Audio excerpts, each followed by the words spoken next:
ก็ช่วงของทายปัญหาเพลงในเจ้าก็หมดไปเดี๋ยวเราจะมีการทายปัญหาธรรมะใครธรรมะใครเกียดว่ะทายปัญหาธรรมะกันนะเจ้าครับสมัครมีประชาสัมพันธ์อย่างกองมาแล้วครับผมเจ้ามีเจ้าครับเจ้าพงเจ้าก็ทักทายตะกี้มันก็ได้ทักทายนะกราบนมัสการท่านสมมัครแล้วก็ไอ้หนุ่ยด้วยนะครับครับผมไอ้ด้วยนะครับเน้อไอ้พงมาแล้วเจ็บทุกท่านทุกคนด้วยนะผมคนโต๊ะก็เจ้าพงเจ้าก็โต๊ะนักเหมือนกันนะครับเจ้าโต๊ะอยู่นี่ครับสองสามมั้งครับผมมันสองมันใหญ่มันเบาจะละวงหนอต่างครับมะม่วงก็ไม่ได้ขายทั้งหมดเดียวมันราคามันให้ดีครับใช่ฮะตอนแรกมะม่วงยังมะม่วงเป็นน้ำดอกไม้อย่างเนี้ยตอนแรก7 บาทเนาะโลเป็น30 กว่าบาทพุ่น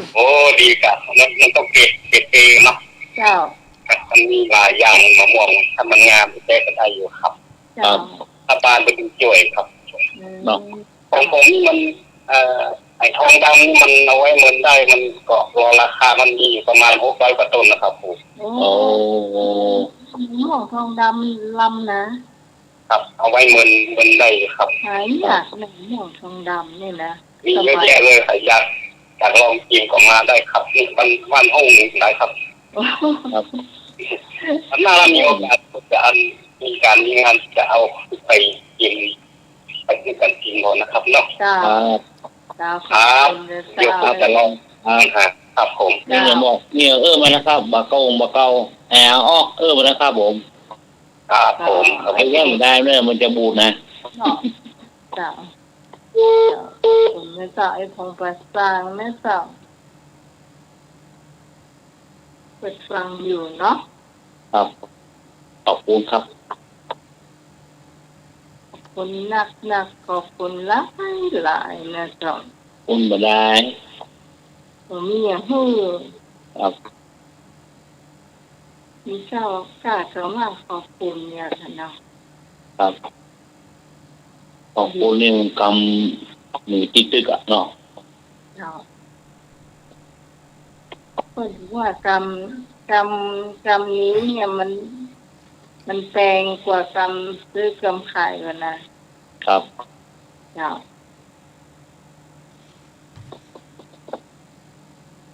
ท่านสมัครเจ้ามีประชาสัมพันธ์ว่าไปเลยปุญญานิปรโลกัสสมิปฏิถาโหติปานินางบุญเป็นที่พึ่งของสรรพสัตว์ทั้งหลายทั้งในโลกนี้และโลกหน้าเจริญพรเจริญพรเชิญชวนศรัทธาญาติโยมสาธุชนทุกท่านร่วมพิธีทำบุญสืบชะตาหลวง คณะสงฆ์คณะศรัทธาชุมชนวัดเมืองศาสตร์น้อยมีความยินดีขอเจริญพรเรียนเชิญท่านพร้อมครอบครัวร่วมพิธีทำบุญสืบชะตาหลวงแสดงมุหิตาจิตตาตั้งผู้ช่วยเจ้าวาดวัดสันดอกพระอารามหลวงพจร.ตาตั้งเจ้าคณะตำบลท่าศาลาหนองปากคั่งจต.ตาตั้งเลขานุการเจ้าคณะอำเภอเมืองเชียงใหม่เลขาจอ.พระประหลัดจตุพรวชิรยาโนด็อกเตอร์ผู้ช่วยเจ้าวาดวัดเมืองศาสตร์น้อยหน้าวัดเมืองศาสตร์น้อยตำบลหนองหอยอำเภอเมืองเชียงใหม่ในวันที่27ถึงวันที่29พฤษภาคมพุทธศักราช2565กำหนดการในวันศุกร์ที่27พฤษภาคมเวลา8 นาฬิกาเป็นต้นไปตกแต่งดาวเครื่องไทยธรรมและเชิญชวนฟังซอล้านนาเวลา11 นาฬิกาถวายพระทหารเพลแด่พระสงฆ์สามเณร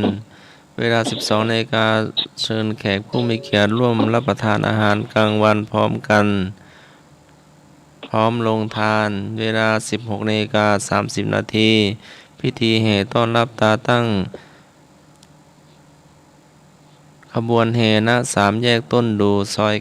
9 เวลา 17 นาฬิกา 30 นาที ไหว้พระรับศีล พระประหลัดจตุพร ดร.วชิระยาโน ถวายเครื่องสักการะอ่านตาตั้ง พระสงฆ์จำนวน 9 รูป เจริญไตรมงคลคาถา ประธานสงฆ์สัมโมทนียกถา พระสงฆ์ให้พร กลางคืนเชิญชมกิจกรรมอนุรักษ์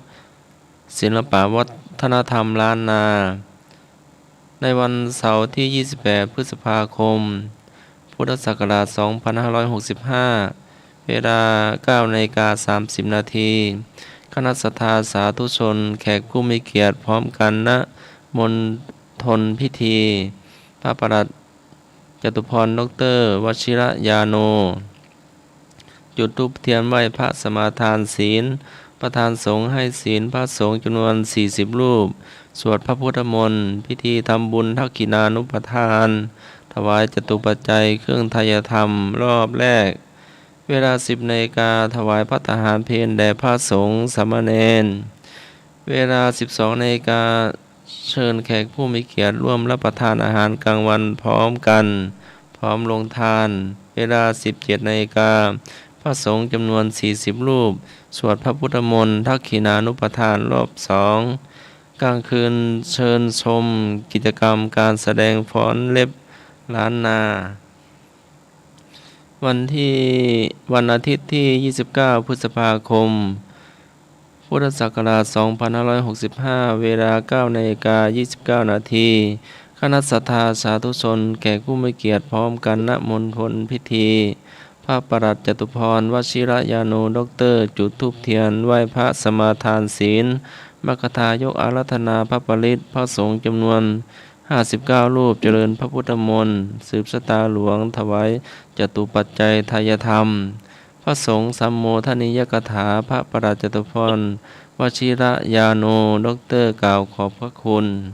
เวลา 11 นาฬิกา ถวายภัตตาหารเพลแด่พระมหาเถรานุเถระ พระสงฆ์สามเณร เวลา 12 นาฬิกา เชิญแขกผู้มีเกียรติร่วมรับประทานอาหารกลางวันพร้อมกัน พร้อมลงทานเป็นเสร็จพิธี เจริญพรเรียนเชิญร่วมเป็นเจ้าภาพตามจิตศรัทธา 0898354718 เจ้า ต่อไปต้องเอามันสั้นแล้วก็ย่อกว่านี้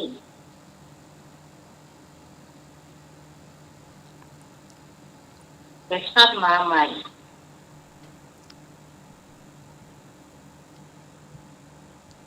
ขีดเอาที่สำคัญแล้วก็เอามาอ่าน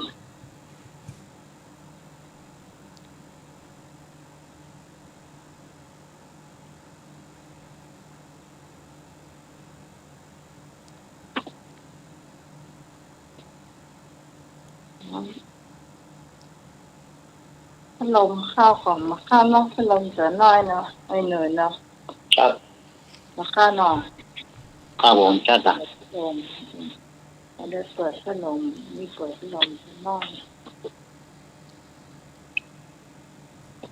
เจ้าท่านต่อไปเป็น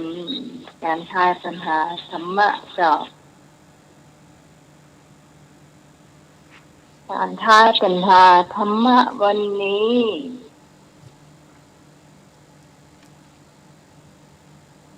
เอาเป็นว่าจะทายก่อนก็แล้วกันนะเจ้าทุกคนผู้ฟังตอบตามความเข้าใจนะเจ้า4 คนถาม 3 คนแห่1 คนนั่งแค่ 2 คนกาไปหมายความว่าจะใด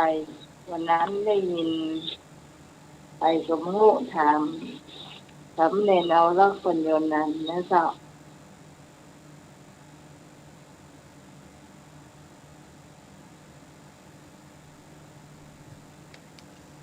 จะได้อู้กับพระอาจารย์เอาลักไปละ 4 โคนหาม 3 โคนแห่ 1 คนนั่งแคร่ 1 โคนหน้าแค่ 2 คนปลาไป 2 โคนปลาไป แล้วแต่คุณผู้ฟังจะเข้าใจ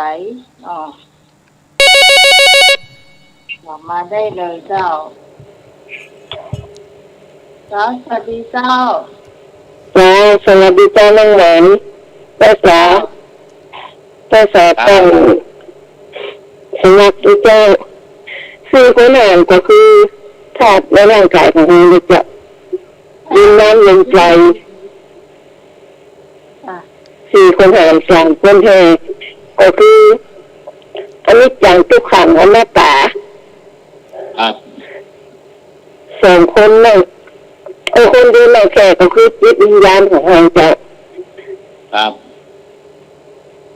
2 คนต่อไปก็คือวินกับบาปเจ้ากุศลวินกับ อันนี้แม่ วินบาปเจ้า นี่แม่ยังเจ้า โดยแต่ยังเจ้าพระเจ้ากับเจ้าธาตุสี่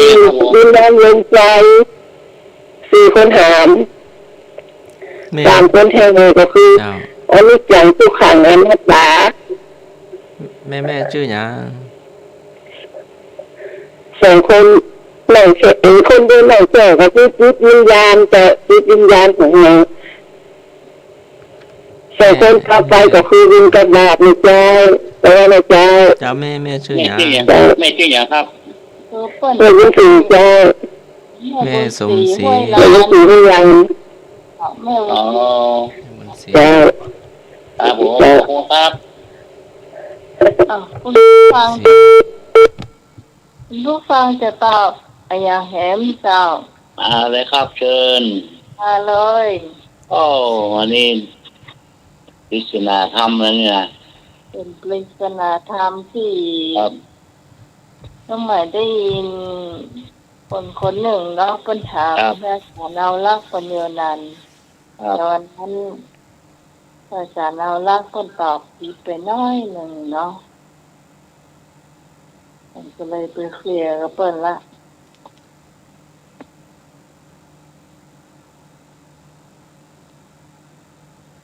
เปิ้ลก็ตอบตามความเข้าใจของเปิ้ลนะไอ้เจ้าเอ้า ครับ อืม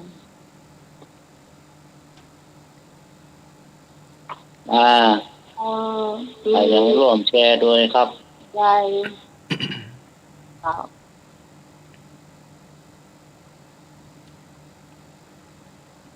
ถ้าคุณผู้ฟังต้องลุงทองนะเจ้าก็จะรู้ว่าคำถามนี้มันคืออย่างเนาะ ครับ เพิ่นจะเฉลยออกมาหมดนะเจ้า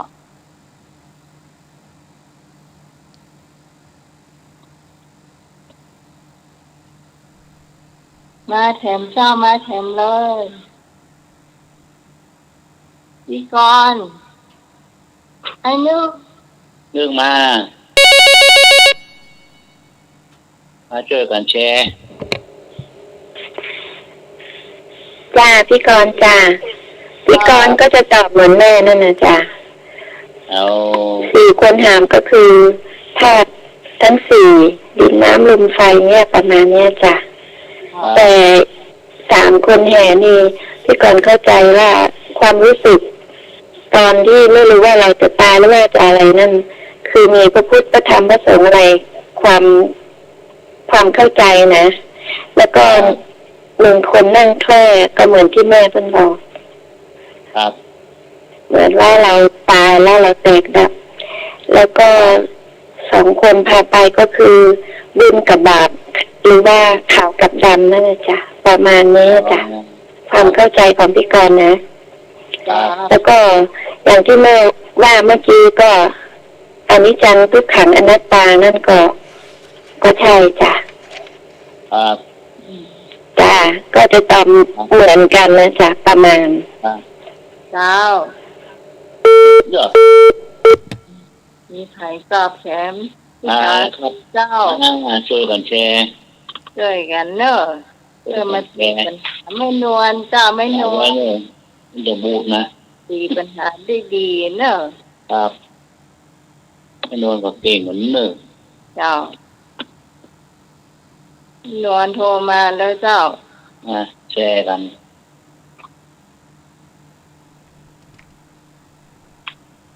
ไม่สมก็ได้เจ้าไม่สมไม่สา ส่งก็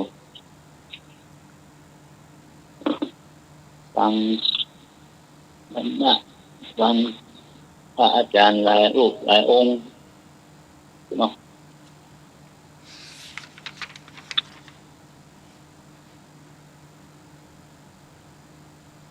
มันเป็นเงิน เจ้า ปริศนาธรรม เจ้า แล้วพอแล้วก่อนถึงว่ามันจำไม่ได้นะถึงว่าเพิ่นก็แล้วกันเนาะทุกจานนะจานนะทุกจานก็ไม่ปะกิ้ง สั้นๆง่ายๆเนาะ เอาง่ายอย่างเดียวง่ายปะกิ้งนี่ทำได้ป่ะจะมาหาการประจ้างนี่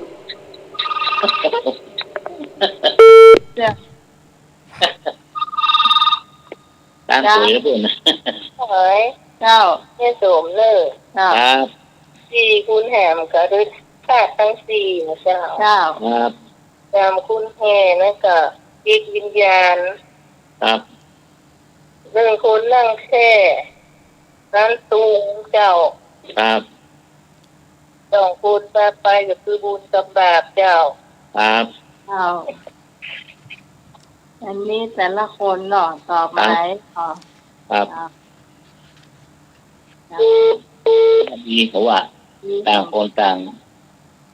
เข้าใจกันคน ครับ เจ้า แค่น้องหมาย เจ้าพิสารี ถูกหัวเนี่ย ครับ ความคิดของพี่คนเดียวเนี่ย เจ้า ครับ พี่คนหามก็คือท่าทั้งสี่ของเฮาดินน้ำลมไฟนั่นนะเจ้า เจ้า ถ้าจะสามคนนี่โลภโกรธหลง เจ้า เนาะอันนี้ก็เป็นนี่คนนั่นก็คือจิตใจของเฮา เจ้า ครับ แล้วก็นั่นเป็นสองนั่นก็เป็นบุญกับบาปนะเจ้า เจ้า ครับ เจ้า เฉลยแล้วนะเจ้าคือพิสารีตอบถูกนะเจ้า ครับ ถูกต้องหมดเลยนะเจ้าถูกต้องหมดเลยคือพิสารีตอบถูกนะเจ้า ครับ คือธาตุทั้งสี่คือดินน้ำไฟลมนะเจ้าก็สามคนเนี่ยที่เขาทั้งคือความโลภความโกรธความหลงนั่นแหละ เนาะ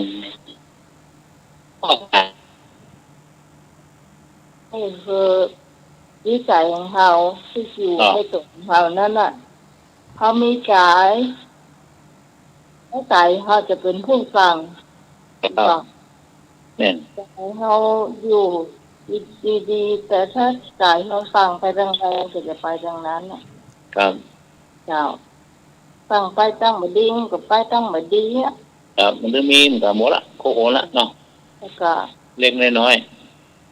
สองคน ๆเบิ่ง ท นะเบิ่งนะ ำความดีความชั่วทำบุญทำบาปนะเจ้า ครับ อันนี้พี่สารีตอบได้ถูกต้องแต่นะเจ้าขอบคุณนั่งรักเลยนะเจ้า ครับ เกิดเดินมาแล้วต่อไปท่านสมัครถามเจ้า ครับ วิชาอุโบสถศีลถามว่า ที่นอนประเภทใด ทรงอนุญาตให้ผู้สมาทานรักษาอุโบสถศีลนอนได้ กที่นอนสูงใหญ่ ขอที่นอนยัดนุ่น คอที่นอนยัดสำลี งอที่นอนยัดผ้า วิชาอุโบสถศีลเบญจศีลเบญจธรรม ถามว่าที่นอนประเภทใด พระองค์ทรงอนุญาตให้สัพผู้สมาทานรักษาอุโบสถศีลนอนได้ กที่นอนสูงใหญ่ ข ขอที่นอนยัดนุ่นคอที่นอนยัดสำลีงอที่นอนยัดผ้าที่นอนประเภทใดทรงอนุญาตให้ผู้สมาทานรักษาอุโบสถศีลนอนได้ เจ้า ลุงนุยที่นอนยัดผ้า ครับผมให้ผมตอบข้อมูลครับผม ให้พงที่นอนยัดผ้า ครับที่นอนยัดผ้าครับผม เจ้า งองูนะค อา รับ ยุง ตา มาเนอะผู้ช่วยเนอะเซอร์ ลูกรอ เอ้าโอ้ไม่ประสบข้ององูเลยเจ้าโอ้สวย งองูที่นอนยัดผ้าแม่มีสายมาห้องส่ง วัดเลยครับ อ้ายเนึก ผมก็ต้องแป้งงองูเหมือนกันนะครับที่นอนยัดผ้า อ๋อไม่นอนเสือเนาะ นอนตะกอนผมอยู่วัดนอนกันนอนเสื่อในวิหาร ได้เลย นอนเสือเนาะ ผมเคยนอนในวิหารหน้าหอนนอนเชื่อน อน มา เสือ ต่อเลยนะเจ้า เจ้าอ้ายเนึก สา เจ้าม 205253 053 268เจ้า โอ้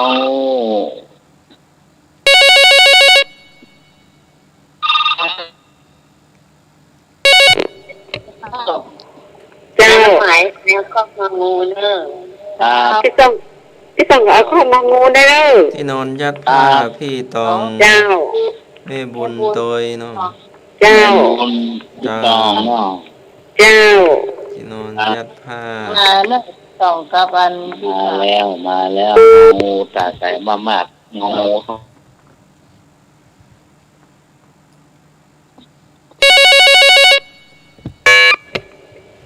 เจ้า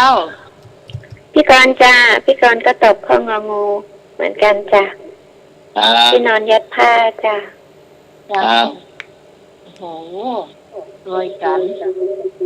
แม่นวล กัน แม่น ก็ วล ลังจ่อโทรศัพท์อยู่ แม่แดงรับกับลูกจ้ะจ้ะ เม่นแดง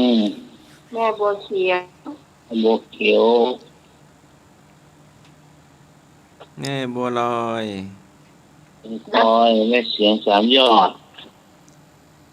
บัว แม่ ลอยมีอยู่ แม่นึกแม่บุญ แม่ยังขอที่อยู่สันกับแปลงอ่ะไม่เนาะแม่เหรอ แม่น้อง แม่น้อง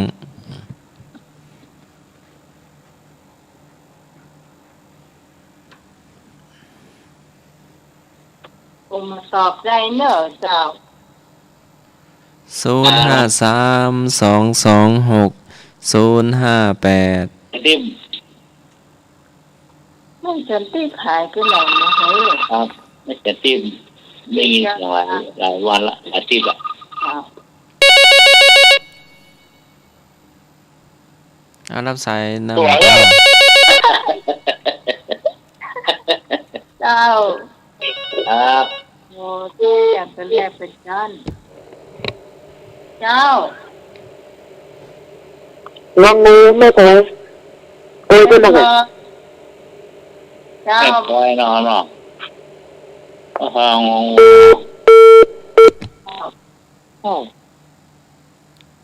มีรถไฟ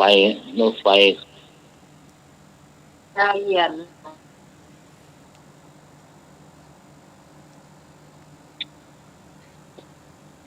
เดินทางวัดไฟหิน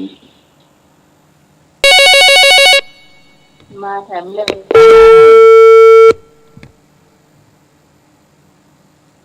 แล้ว ทำไมครับผม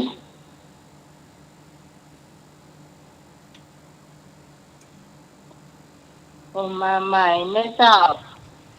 053 223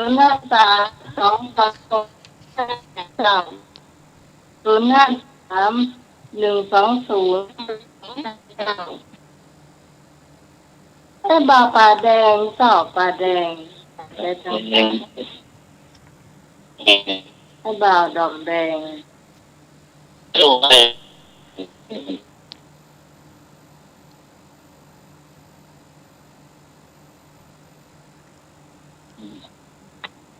ไอ้ฮอน หืม รถไฟบ่เก่ารถไฟเจ๊บัว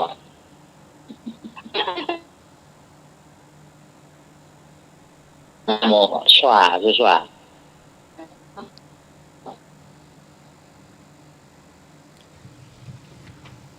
วิชาอุโบสถศีลวินัยธรรมศึกษาสันโธถามว่าที่นอนประเภทใดทรงอนุญาตให้ผู้สมาทานรักษาอุโบสถศีลนอนได้ ตอบที่นอนยัดผ้างองู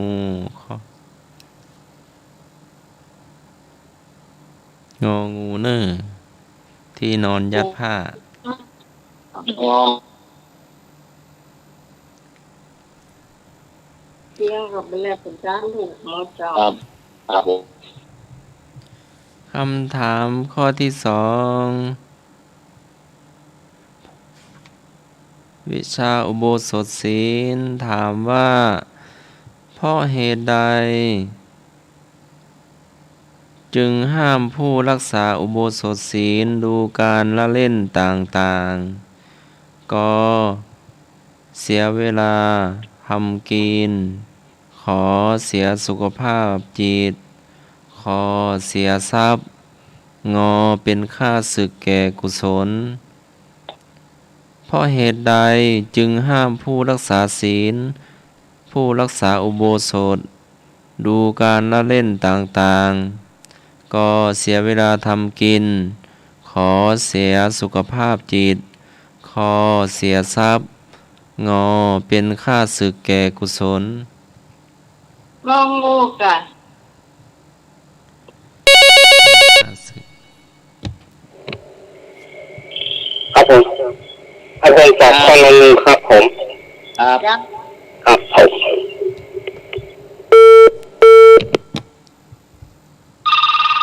งองู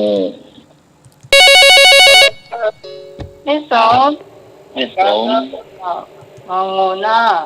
ที่ฮอนนี่นักปิ้งนี่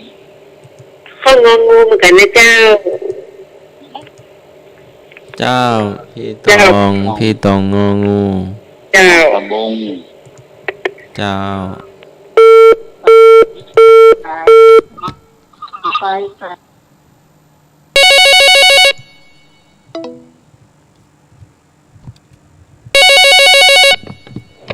ว่าเจ้าครับ เจ้า ผมว่าข้องงองูเหมือนกันนะครับเอางองูอยากจะกินนะ เจ้าไอ้นี่ เอาข้องงองูอยากจะกินนะครับ เจ้าได้ไอ้นี่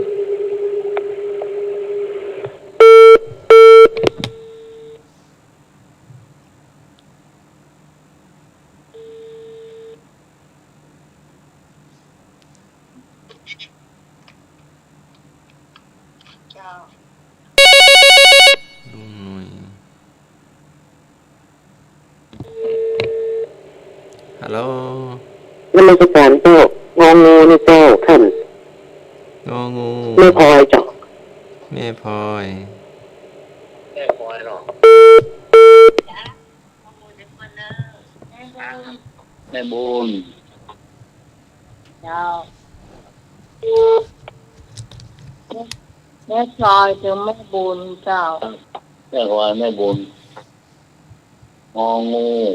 เป็นตลาดหลวง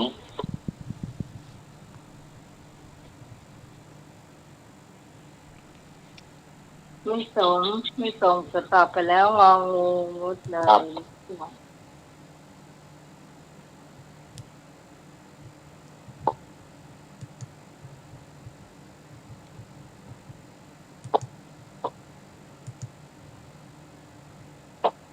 ให้ฟังท่านไหนจะตอบแทนพระเจ้าถ้าตอบจะตอบมาเลยเนอะ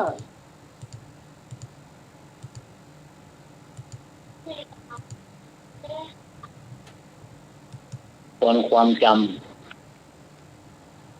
จ้า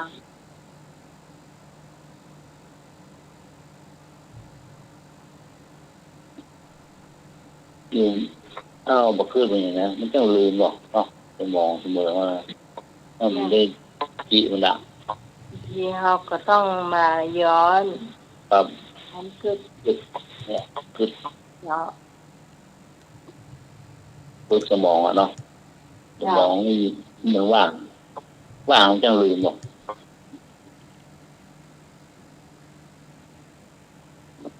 ผู้จะต้องจะพาเธอสมัคร หาอะไรนะ ผู้อย่าพ่อ เพราะเหตุใด จึงห้ามผู้รักษาอุโบสถดูการละเล่นต่างๆ ต่อเป็นค่าศึกแก่กุศลข้ององู งองูเนี่ยจะเป็นข้อที่ถูกต้อง ทุกท่านนะครับเนาะ เจ้า เก่งนะเราเนาะ ต่อไป อุโบสถศีลข้อ 8 ต้องการให้ผู้สมาทาน รักษาตัดกังวลเรื่องใด อุโบสถศีลข้อ 8 ต้องการให้ผู้สมาทานรักษาตัดกังวลเรื่องใดก็เรื่องกิน ขอเรื่องนอน ขอเรื่องเที่ยว งอเรื่องแต่งตัว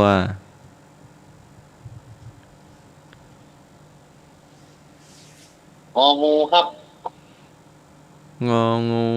ลุงหน่วย ครับ เรื่องแต่งตัว ครับผม ตัดกังวลเนาะ เป็นกันล้านหลวงเชิญนะครับ 053-226-058 053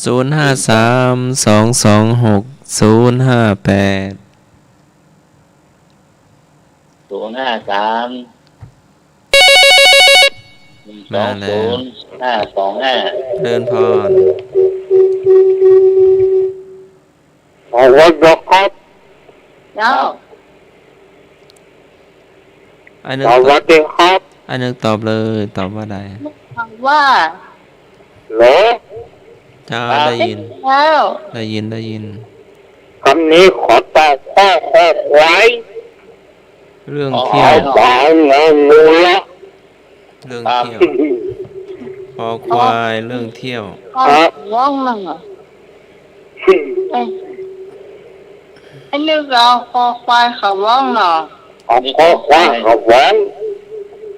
อนุยังงองูอนุนี่โคนนี่ได้นะ แบ่งพักเป็นพวกกันเลยเหรออันนี้นะเรื่องแบบกันแล้วเนอะ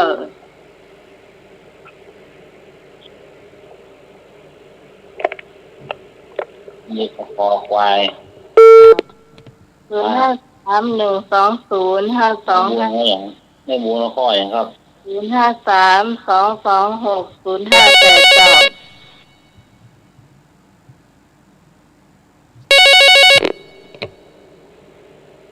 เจ้า จ้าพี่กอง พี่สองเอาเข้ามางองู ครับ หมู เจ้า งูนะครับเนาะ เอางองูหางคอดเด้อ ครับห้ามกินคิ้วหรอก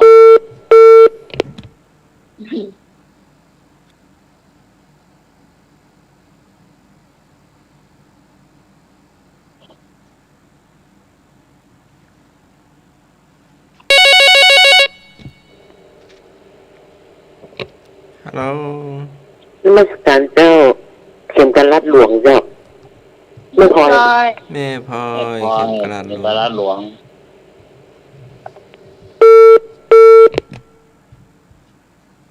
ไปไหนไปเจอกับแต่งตัวห้องกะเข้าเปิดนั่นกะเนาะ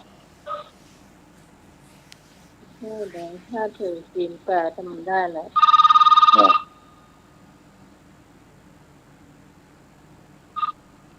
เจ้า จ้าน้องไม้ เจ้า ไปเปิดนั่นเลย ฮะ เก็บกระลัดหลวง เจ้า เจ้า เป็นพระหลวงเพื่อน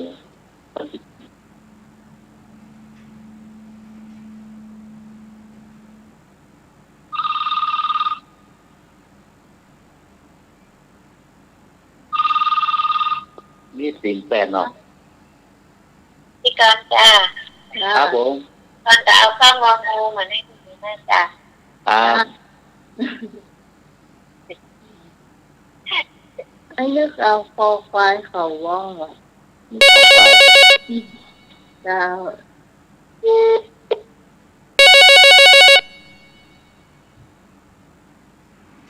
เจ้าสวัสดีเจ้า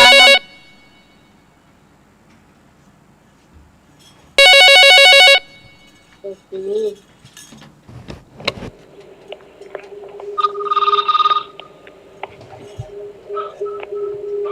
เจ้า สวัสดีเจ้า เจ้า นี่แม่บัวลอยนะคะ แม่บัวลอย จ้าอยู่หลังวัดพระกระดาษเนี่ย เจ้า ตอนนี้เอาข้างวางงูนะคะ แม่บัวลอย ครับ เจ้า เจ้า งองูเนาะครับ เจ้า บัวลอย นี่คนขอใครตัดปัญหาเรื่องที่นอนเจ้าปราภาษาท่านสมัครเจ้า เจ้า สวัสดีน้องไก่สวัสดีลุงเลยเจ้า ครับผมโอ้ขอบคุณนะครับนี่ยินเสียงละ อันนี้ รับฝัน แม่ ตื่น บัวล มา อย ได้ยินสวัสดีเจ้า โอ้บรรยากาศดีเนาะเนาะ เจ้า ตะกี้ได้ยินคำว่าแม่บัวลอยเหรอจ๊ะท่านสมัคร เจ้าแม่บัวลอยเจ้า แม่บัวลอย ไหนนะมันอยู่แถวไหนเหรอ เจ้าแม่บัวลอยโทรมาใหม่เนอะแม่อยู่ที่ไหน นั่น แม่วางสายไปก่อนเนาะ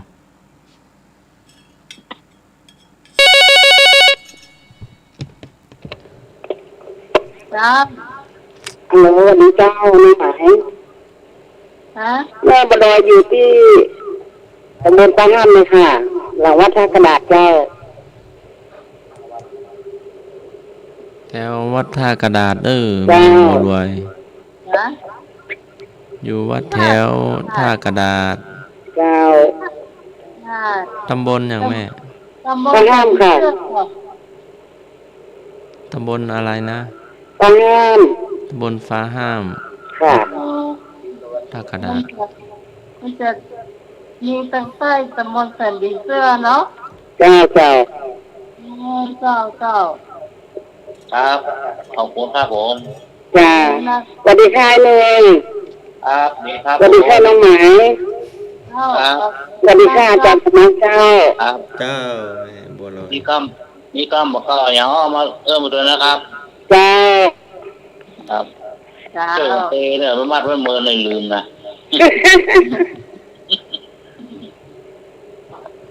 เจ้าโอ้นี่มีบัวนักเหมือนเนอะ ครับ มีบัวลอยจ้ะวะ บัวลอยออกมาแล้วโอ้ยังขนมบัวลอยละ รู้ว่าบัวเขียววันนี้บอกมา โยมแม่ บัวแดงบอกมารับไปหก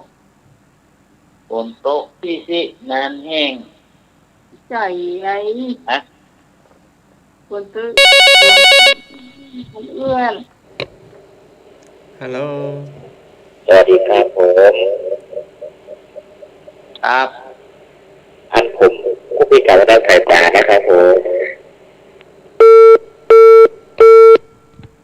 อะไรนะ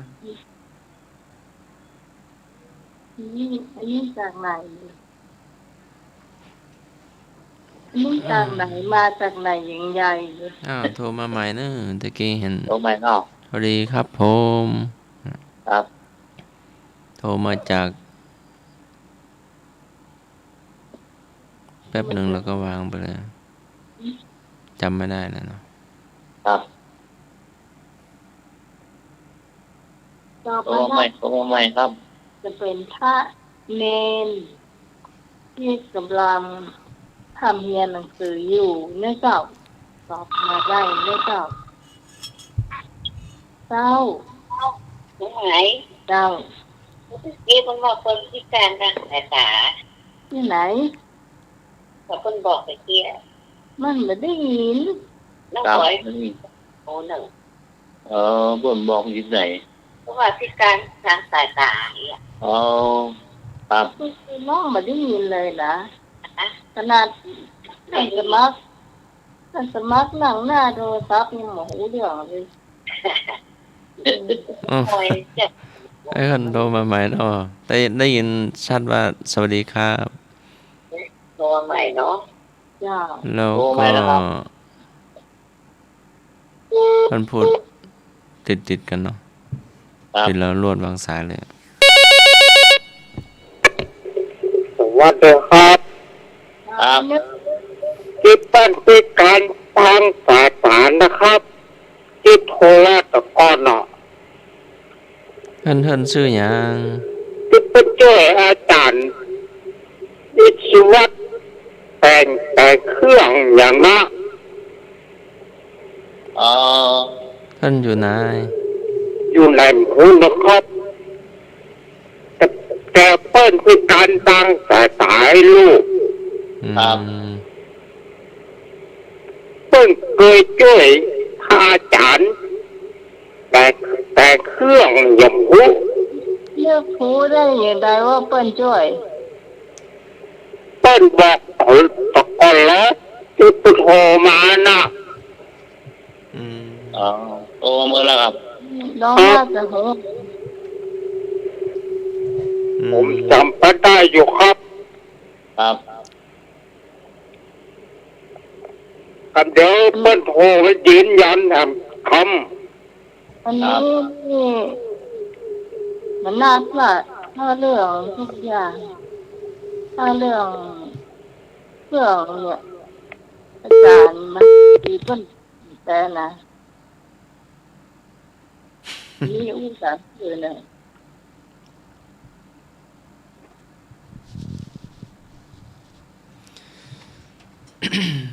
เพราะเหตุใดจึง เอาเลย ห้ามผู้รัก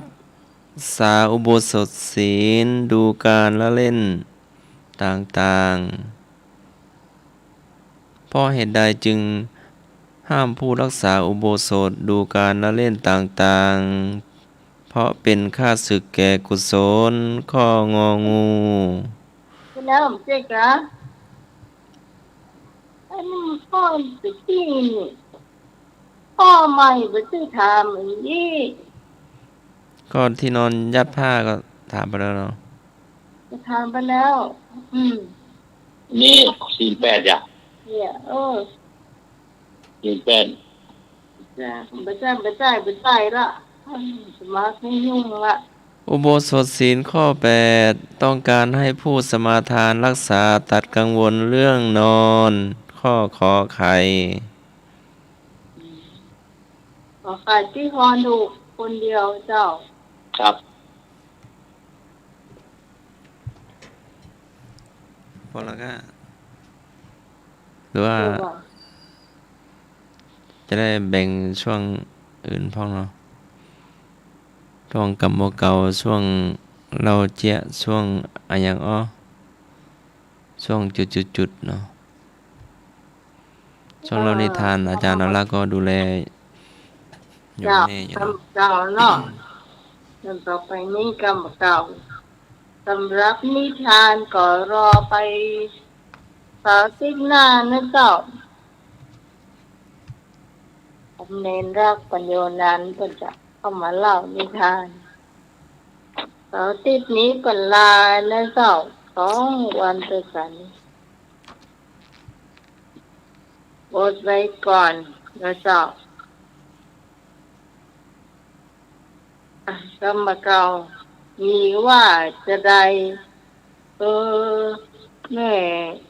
ม่ห้วยลานน่ะเพิ่นก็มีเหมือนกันเนอะกรรมเก่าไว้น่ะแม่ห้วยลานโทรเข้ามาได้นะเจ้าไม่สมก็ได้เจ้าไม่สมเนียมมโน ก็เข้ามาได้เนอะ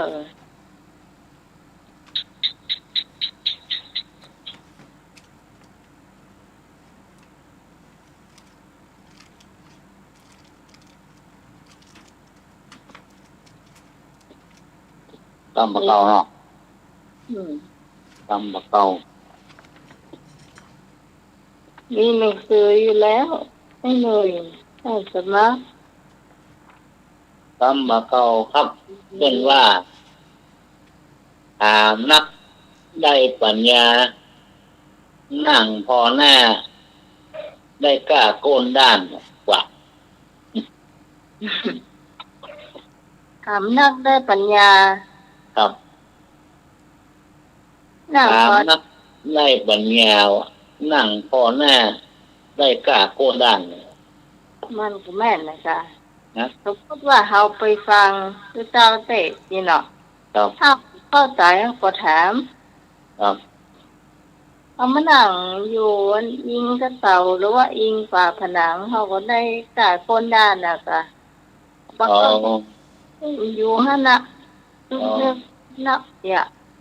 ครับ แล้วก็บ่เข้าใจอยู่หั่นน่ะมั อื นก็ ม เข้าใจอยู่หั่นก็บ่ก็โปร่งสักเตื้อแต่ว่าเท้าถาม คนก็บ่กล้าถามหรอกเนาะ แม่นมันบ่มีใจกล้ามากกว่า ถามบ่ถูกอายเพิ่นเนี่ยสิว่าเอ้ยกลัวมันว่าอ่ะ มันคนเฮานี่มันกับตัวเพิ่นว่าหัวจะอันหัวจะอี เพื่อนหน้าในการจี้กระลิงว่านั่นแหละเนาะ อืมจริงๆมันจะต้องกล้าอู้เจ้า ครับ กล้า ถาม อู้ อะไร ที่ถูกต้อง ว่ามาตั้งแต่เจ้าละเป็นได้ข้องคิดเข้าใจนะพ่อปีคือสิบตามบ้านเมืองนี่หรอกที่เหงารับไปกรรมการเมืองกันนี่เมื่อใดก็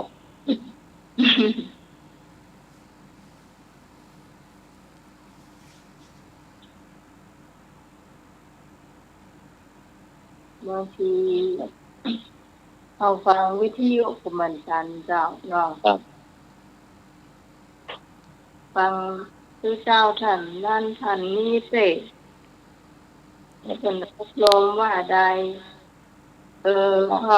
ย้อนถามมาว่าเข้าใจก่อเข้าใจว่าใดคือจะบอกก็ถูก เนาะ อธิบายก็บอกก็ถูกอันนี้คือความบ่เข้าใจ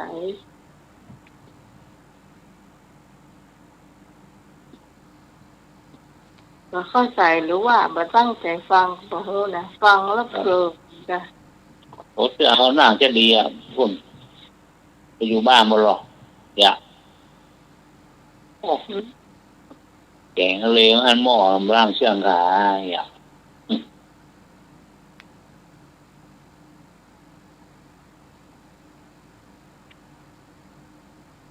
ไปขึ้นเสียงหายเสียงอะไร ก็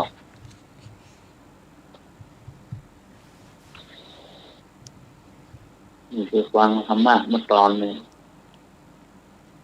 ตอนบ่าย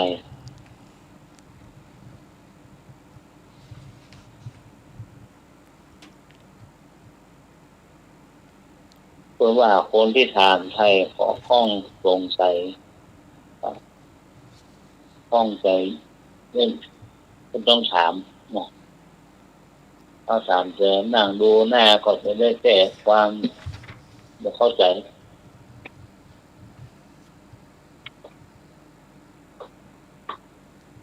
เจ้า ครับผม ให้สมัครมีอย่างก็ อาสมัครมนต์ครับ เจ้า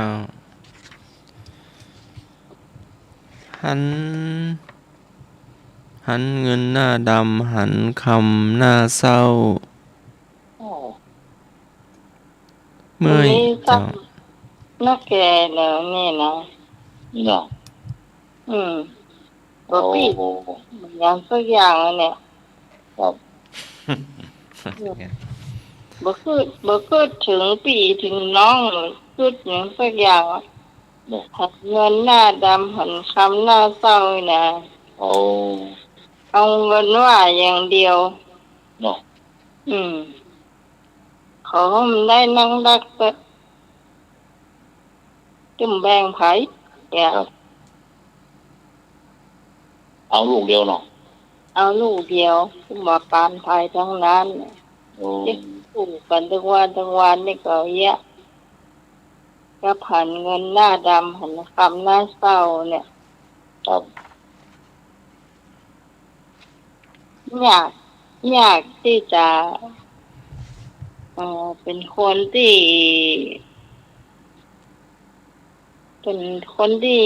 มีปัญญานะมีปัญญานี่ก็อยากท่องมีความอดทนนี่ก็บ่มีละเพราะสติก็บ่มีละ ครับ อันฮิริโอตปะก็บ่มีละผมจะเอาอย่างเดียว เนาะ ผมได้โลภก็ได้มาได้ถูกต้องบ่ถูกต้องหมดเนี่ยนะ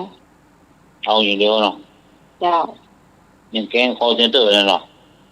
ผมว่า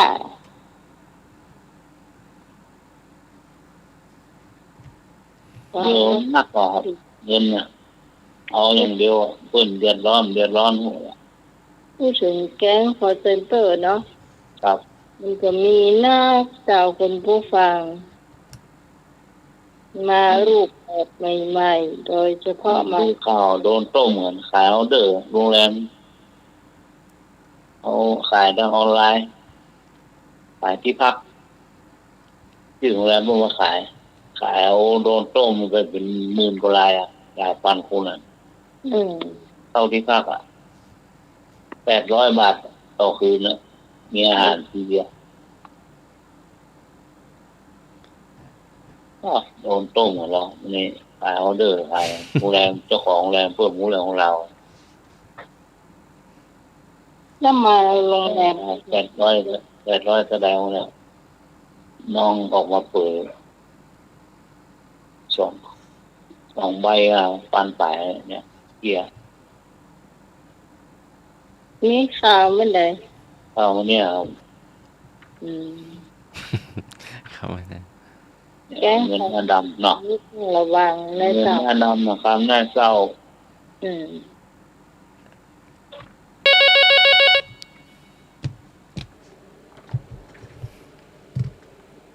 ฮัลโหล เจ้า เจ้าพูดถึงคอนเซนเตอร์เนี่ยไม่พอเจอประมาณเกือบ30-40 ครั้งนะ เรา พอดีมีสติไงเคยได้ยินข่าวนี่อย่างมันบอกสั่งอย่างไม่อะไร ครับ ตำรวจมีใบสั่งมาว่าลืมโทรศัพท์ไว้ร้านค้าว่ะแล้วแม่ก็ไปที่มีร้านค้าอยู่เนาะ อืม แล้วก็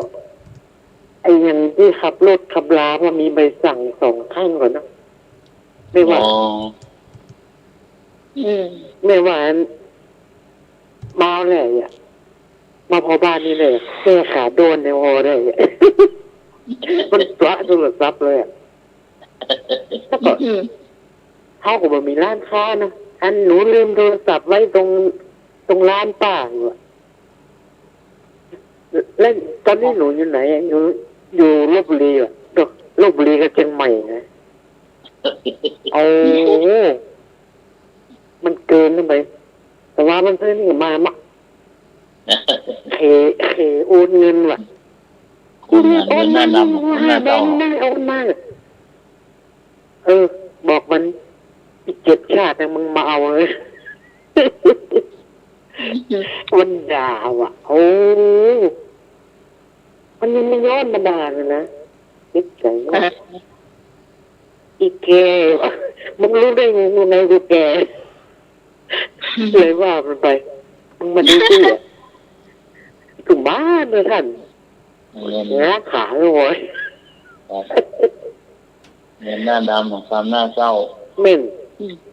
เคยด่ามึงว่าพวกมึงไม่มีปัญญาเลยเหรอมึงต้องมาโกงมาเอาเงินเข้าแบบนี้อ่ะมึงมันไม่น่าอายเลยอ่ะ มึงรับจ้างเขาอ่ะไม่ใช่ว่ามึงจะทำเองนะมึงรับจ้างอ่ะถ้ามึงไม่ทำเขาก็จะทุบตีมึงเนี่ยพูดไปอย่างนี้นะอีก2 วันนะคเขมรนู่นเนี่ยมัน โอ้ จับ หมดอ่ะ จับอ่ะเจ้าโอ้มีนักแต่เจ้าเพียรนะเจ้า ครับ ถ้ามีสตินะมีสติอย่างเดียว เจ้า เจ้า คือหมู่นี่เขาต้องมีสติเข้าไว้จะไปตกใจนะเจ้า ถ้าตกใจแล้วมันก็เผลอ เจ้า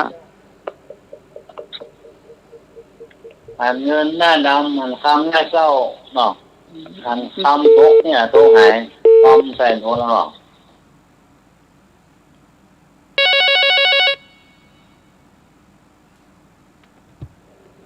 เจ้า สวัสดีครับผม เจ้า ผู้พิการด้านสายตาชื่อน้องกบนะครับผมน้องกบครับผมฟังใหม่ครับผมครับ โยมชื่อหยัง น้องกบครับผม ชื่อโยมกบ ครับผม อยู่ที่ไหน จากศูนย์ฝึกอาชีพคนพิการแม่ริมเมืองแก้วครับผมครับ อยู่แม่ริม ครับผมฝึกอาชีพคนพิการครับ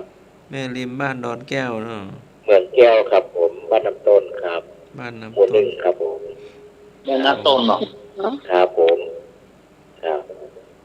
บ้านอย่างก็เจ้า บ้านน้ำต้นครับ บ้านน้ำต้น ตำบล น้ำต้นมันก็เพกอะเมืองแก้วเพกอะ นั่นนะครับเมืองแก้วนะครับผม น้ำต้นมันอยู่หมู่1เพื่อหรอ ครับ อืม ครับ หมู่หนึ่ง ธุรกิจคนพิการอาเซียนครับผม อ๋อ ครับผม ไม่มีห้องมีอย่างห้องก่อน เพิ่นมีเพาะเห็ดนางฟ้าพุทธานะครับเลี้ยงจิ้งหรีดครับผม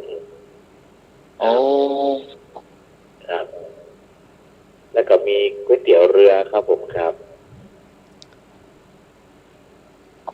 อืม ครับผมครับ ผมฟังใหม่ครับผมครับ ครับ ว่า ครับ ครับ ก็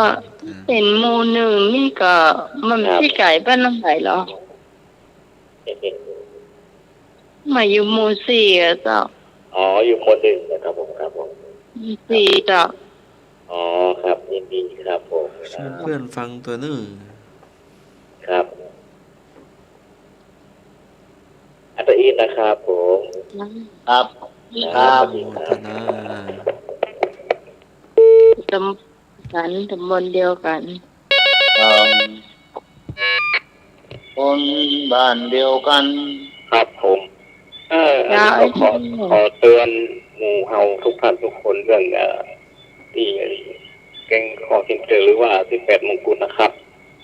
วันนี้ผมก็โดนอยู่ครับใหม่สดๆร้อนๆเลยครับผมบอกว่าให้คุณไปเสียค่าปรับงานไปอนุญาตขับขี่ตั้งผมขับรถมาเคยได้คนยับสันเตือนขับไปขับขี่ อ๋อ ผมไปเสียค่าปรับเยอะๆไปได้อย่างใดมันก็ อืม ถ้ามันเสียค่าปรับแต่ก็ต้องจดหมายมาก่อนจดหมายมาก่อนถึงจะเอาไปชำระตามนั้นได้ อันนี้กันมาตั้งโทรศัพท์อิงถูกนะครับ อืม ขอหมู่เฮาฟังไทยฟังเหนือนะครับเน้อ ครับ เพื่อมันจะเสียทีเปิ่นครับผมครับสวัสดีครับผม ครับผม จริงน้องมาที่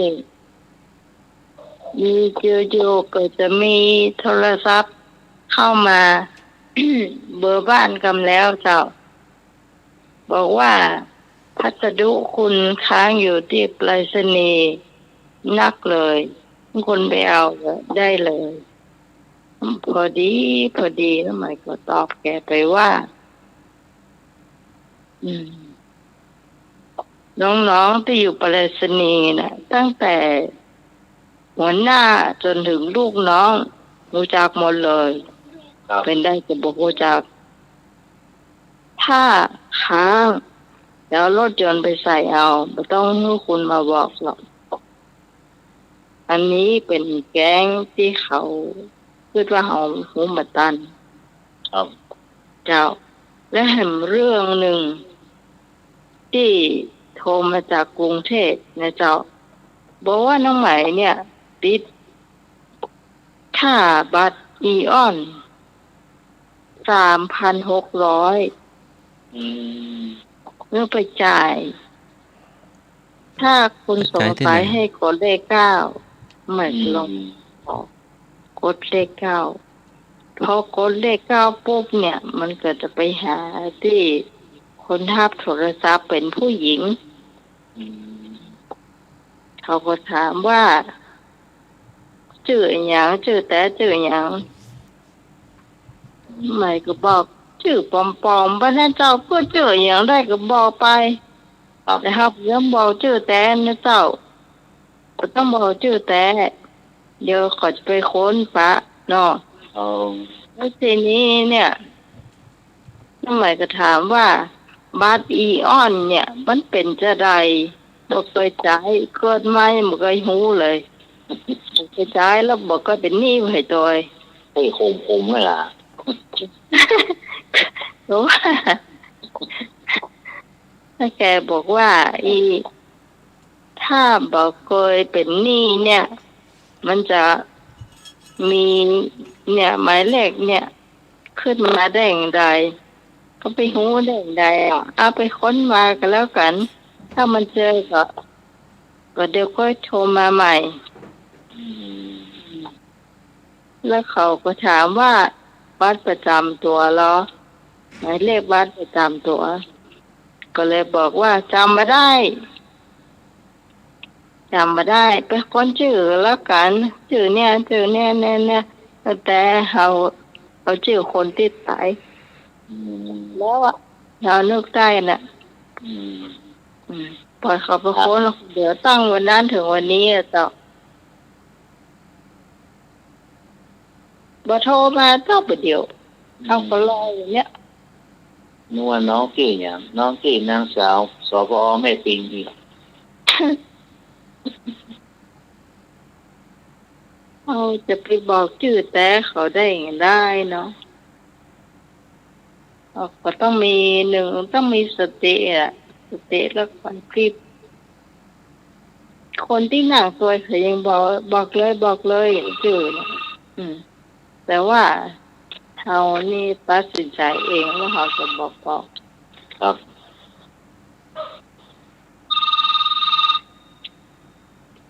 เจ้า จ้างไหนพี่กรณ์ก็เจอเหมือนกัน ครับ บอกว่ามีพัสดุค้างอยู่ที่ไปรษณีย์ให้ไปชำระเงินด้วย โอ้ จ้ะแต่พี่กรณ์ก็ไม่ไป เพราะว่าพี่กรณ์ไม่เคยสั่งของไม่เคยซื้อของอะไรสักอย่าง ครับ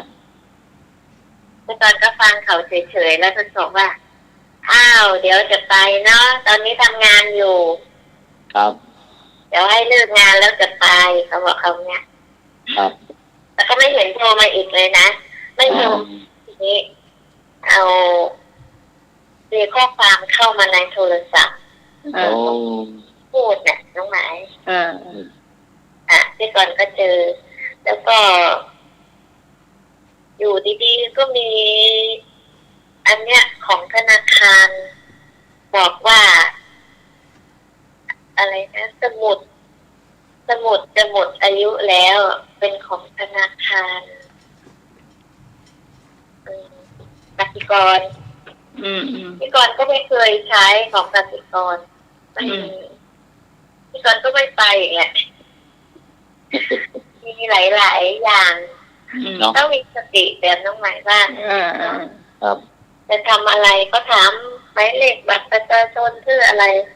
แบบบอกแบบน้องหมายบอกชื่อตาสีตาสา บอกไปเรื่อยแหละเราอย่าบอกชื่อจริงก็แล้วกัน จ้าก็เตือนทุกคนแล้วก็มันมีหลายอันบางทีเพื่อนก็เตือนมาที่แท้ที่ก่อนจะเจอก่อนแล้วก็เขาจะมีไลน์เข้ามาแล้วก็จะบอกตามหมู่เพื่อนเนาะก่อนนี้ก็เจอกันบ่อยเขาไม่รู้เนาะตรงไหนเขาก็ไปที่ ไปรษณีย์เนี่ยแล้วเสร็จแล้วมันก็ไม่มี ครับ เขาก็จะถามหาเลขบัตรประชาชนนะคะ ใช่เราอย่าบอกเลยถ้าบอกไม่เสร็จเลยนะ จ้ะ มีอะไรก็เสร็จเลย จ้ะ ต้องมีสติเนาะ มาพูดนะเนาะมันจะไม่กล้าพูดออกไปเดี๋ยวมันจะว่าเชยหรืออะไรประมาณ มันก็เป็นเรื่องที่ใกล้ตัว เนาะแต่ว่า ใกล้ตัวที่ต้องช่วยกัน จ้ะ นะ คุณมากมากที่แหละเอาเรื่องนี้มาออกด้วย ก็ถือว่าได้ช่วยกันเนาะคนที่บ้านจะได้ฟังด้วยเนาะ จ้ะจ้ะ คนอยู่บ้านนะคนอยู่บ้านนั้นพวกนี้เก่งนี่ไปตามแล้วรอบนอก อืมคุณตาคุณยายคุณป้าเอาไหนเขาได้อู้แล้วเนาะ ครับ เขาก็อู้ถึงน้อยหนึ่งอันนี้อู้เรื่องหวยคือแม่น้องไหมเนี่ยถึงพ่อน้องไหมเนี่ย เจอเจ้าหวยรางวัลที่หนึ่งเจ้า อืม คนตอนนั้นพ่อกับแม่ไปสวนเตาไหแล้วทีนี้มีคนขายยาเข้ามาขายก่อน แล้วก็บอกว่าตากับยายมีหนังสือพิมพ์ก็หวยเปิดได้เรียงพ่อกับแม่ก็บอกว่าได้เอามาได้เอามาสักกรรมมีบ้านบนเอกอะในนี้สักแป๊บหนึ่งนะเห็นมีคนขับรถเก๋งมา2 คนมาถึงก็มาโอ้ตัวมาถามที่ดินถามหั่นถามนี่ทำเป็นหูจักอย่างกัน ครับ แล้วพอดีถามนายคนนั้นบอกว่า โอ้มาขายยากะขายยาอย่างพ่องนี่ก็โอ้กันเหมือนสนิทกันนะแล้วก็เดียวก็ถามเรื่องหนังสือพิมพ์ถามไปถามมาคนนั้นบอกว่าโอ้ถ้ามีอยู่หนังสือพิมพ์ผมอยู่ในรถเดี๋ยวไปเอามาพอนอกเนี่ยทีนี้เอามาเลี้ยงด้วยกันพ่อก็อยู่แม่ก็อยู่คนขายยาก็อยู่เนาะแล้วเขาที่ขี่รถเก่งขึ้นมา2 คนหมดกัน5 คนนะเจ้า โอ้ 5 คนที่อยู่ด้วยกันนั้นแล้วทีนี้เลี้ยงคนที่เลี้ยงนี่ก็คือคนที่เอาหนังสือพิมพ์มาบอกว่าโอ้เลขเนี่ยมันถูกรางวัลที่1นะเนี่ยโอ้โชคดีขนาดเลยแล้วคนขายยาบอกว่าโอ้ผมจะไปขายได้อย่างไรผมเป็นคนต่างด้าวเอายี่กันแล้วกันผมจะขายให้500,000แล้วก็นายคนนั้นก็บอกว่านายคนที่ขับรถเก่งที่มีหนังสือพิมพ์บอกว่าคุณลุงมีเงินสัก200,000ก็แล้วก็พ่อก็บอกว่ามีแต่ว่าได้มีนี่นะมีบ้านพุ่นแล้วก็นี่เขาอยู่สวนแล้วก็เขาก็บอกว่าบ่เป็นหยังเดี๋ยวจะส่งไปเบิกคนนี้แม่เป็นคนที่อาจจะไหวพริบดีหน่อยเดี๋ยวพอมันแน่ใจกันก่อนที่จะไปเบิกสตางค์เอาหนังสือเอาเลขหวยนะเจ้ายังขึ้น แล้วทีนี้แม่พุทธก็หันเลขตัวตั้งกลางมาเจ้ามันมีเหมือนกับทับเอาไว้อะแล้วแม่ก็บอกว่าเดี๋ยวอันขอเอาน้ำลายจุ๊บก่อนจุ๊บแล้วถั่วอืมเลขนั้นน่ะถ้าเขามายอมเจ้าเขามายอมให้ถูให้เมื่อยอมก็เลยบ่ตกลงเจ้าก็เลยแม่ก็เลยบอกว่าอันนี้เป็นแก๊ง18 มกปุละอืมเจ้าก็เลยบอกว่าอันกระจายไปเหรอทำบ้าอันนี้เดี๋ยวจะลูกสาวโทรแจ้งตำรวจหน่อยเนาะมันก็มีสปาสเปดนะเจ้าคุณผู้ฟังอยู่ทางบ้านนี่นะก็ต้องระมัดระวังนะเจ้าโดยเฉพาะคนเฒ่าแก่โอ้โหว่ามีสตางค์กายนี่นะเจ้าคุณผู้ฟังมีเรื่องไหนที่จะโทรเข้ามาก็โทรเข้ามาได้เนอะนี่เป็นเรื่องจริงที่เกิดขึ้นมาในภายในครอบครัวนะเจ้าอย่างเงินหน้าดำหันคำหน้าเศร้าเนาะโอ้ถ้าแม่ไหวพริบบดีโดนนะเนาะโอ้โดนจ้ะเจ้า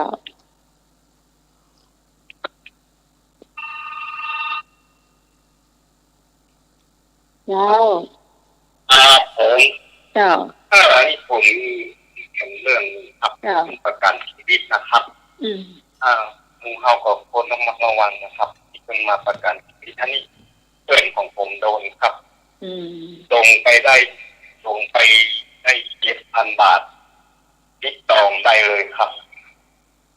ตอนแรกก็ว่าไปติดต่อที่ธนาคารใกล้ๆบ้านคุณเนี่ยครับธนาคารอย่างเพิ่นก็บอกตั้งแต่นั้นมาก็หายไปเลยติดต่อก็ได้แต่ตอนพอหมดไป7,000เนี่ยครับครับคุณกดระวังนะครับเดี๋ยวนี้เปิดท่านหากินแบบอย่างที่ก็เฮาคงเข้าใจนะครับเนาะจ้าโปรดพิจารณานะครับผมจ้าเนี่ยเอาผมเลยเจ้ามาแบ่งปันนะเจ้าผมโหแต่ละคนนะเจ้าถ้าเรามี3 คนนั่นนะเราก็รอดถ้ามี3 คนนั่นอยู่ก็งูแหนเนาะ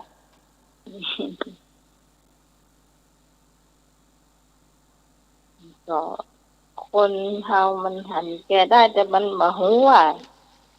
คนเดินก็จะมีความสุขบอกได้ถ้าคนเสียทรัพย์สินเนี่ยเนาะครับโอ้เอาคนอื่นนี่หูสูบได้นี่ขนาดแก่ของหนูโอ้ให้มีมนต์งานให้มีมนต์แล้วก็ตั้งหางดงเจ้าอันนี้ตั้งฝากไปตั้งไม่สมเจ้าเนอะอันนี้น้องหมายหูมาคือว่าคนที่น้องหมายหูจักเนี่ยเพิ่นก็มีทรัพย์สินพอสมควรนะเจ้าอยู่แกก่อนมีอยู่วันหนึ่งเขาไปแอวมีคนไปแอวแถวบ้านนั่นน่ะแล้วคนไม่ใช่หูจักนะมาจากไหนก็บ่ฮู้อ่ะเอาก็นึกว่าอันเปิ้นก็นึกว่าเป็นลูกค้าธรรมดาแล้วก็ซื้อข้าวซื้อของก็นั่งอู้ตัวยนั่งอู้ไปอู้มาให้หลับว่ะให้รับเฉยเลยทั้งที่ก็บ่มีอย่างนะเขาก็กินข้าวธรรมดานะเพื่อหูหิมกำสร้อยแขนเจ้าหายก็เลยรู้ว่ามีหญิงคนนั้นเอาไป เพราะว่าลูกคำกับมือกระลอก อืม ก็ระมัดระวังตัวเองนะเจ้า ก็อยากบอกชื่อแต่ว่าบ่อยากเขาเป็นเสียชื่อเนาะก็เลยขอสงวนชื่อเอาไว้ บาปอยู่ที่คนบาปอยู่ที่คนจำเนาะกรรมอยู่ที่คนสร้างมีกรรมเขาครับผม บาปอยู่ที่คนท บาปอยู่ที่คนจ ำอ่า ำกรรมอยู่ที่คนสร้าง ฮัลโหล เจ้า วันนั้นแม่ก็โดนนะที่ไหน เจ้า มันอันแม่เวลาเดินเตือนซอยเลยการประจานมาหน่อย ที่ไหนก็เจ้า ที่การกระจายต่อ อืมแล้วก็ อันนั้นคือไม่ได้ใครมานะ เจ้า แล้วแม่เดี๋ยวก็เดินขายไอติมอยู่ อืม เก็บอาหารยินไป200ก่อนก็อันนั้นก็ขอสัก100บริการนั่งตัวนี้มันแม่เดี๋ยวนั่งการนั่งเรื่อนาดูอาชีพอยู่ อืม แม่ก็เลยบอกว่าแม่ก็จะอยู่ที่ว่ามาหันแม่อยู่กายเนาะ เจ้า ไอติมแม่ก็เป็นทางนี้มาหันตาแม่ก็เลยว่าอีเกนะ เจ้า แม่ว่าถ้าบัดไปหรือไงจะไม่จะห้องกันก็หลวงแบบนี้เลยเนาะมันก็มีเล็กไปเลยเนี่ย อืม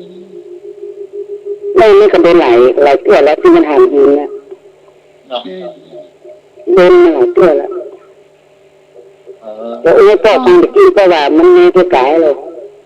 ขนาดแม่โดนหลายเตือแม่ก็ต้องจำเอาไว้เนาะ จำกันไม่จำดีคนนี้คนนี้จะมีรูปร่างอ้วนหน่อยสูงคนผิวดำแดงอ่ะ เจ้า มันมีตัวบ่อยมันว่าร้านสมัยใจ มันอาจจะมีหลายกลุ่ม จ้ะ หลายพวกบางทีก็มีถึงไม่ยิงก็ตายอะเนาะ จ้ะ บางทีลำรถก็มีนะแม่ อันนี้เป็นมันไม่มีใจเลยอ่ะ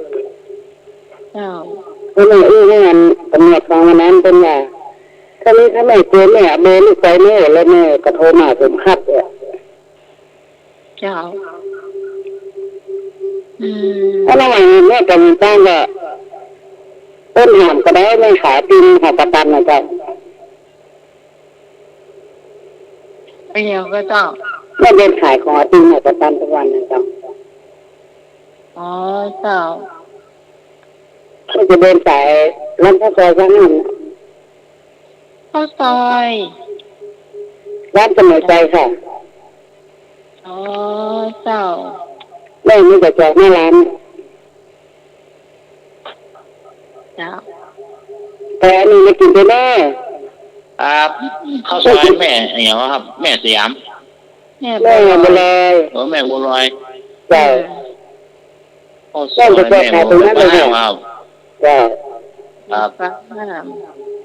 แม่ลำดวนใกล้ๆนะแถวเดินนะครับ อันร้านสมัยใจดิวัดพระห้ามค่ะ อ๋อ เอกะฟ้าห้ามมีเหนือสิ ใช่ ตักดาดมีเหนือ อ๋อ ถ้ามีทางใต้ สายนี่สมัยเตียวบ่อยสมัยก่อน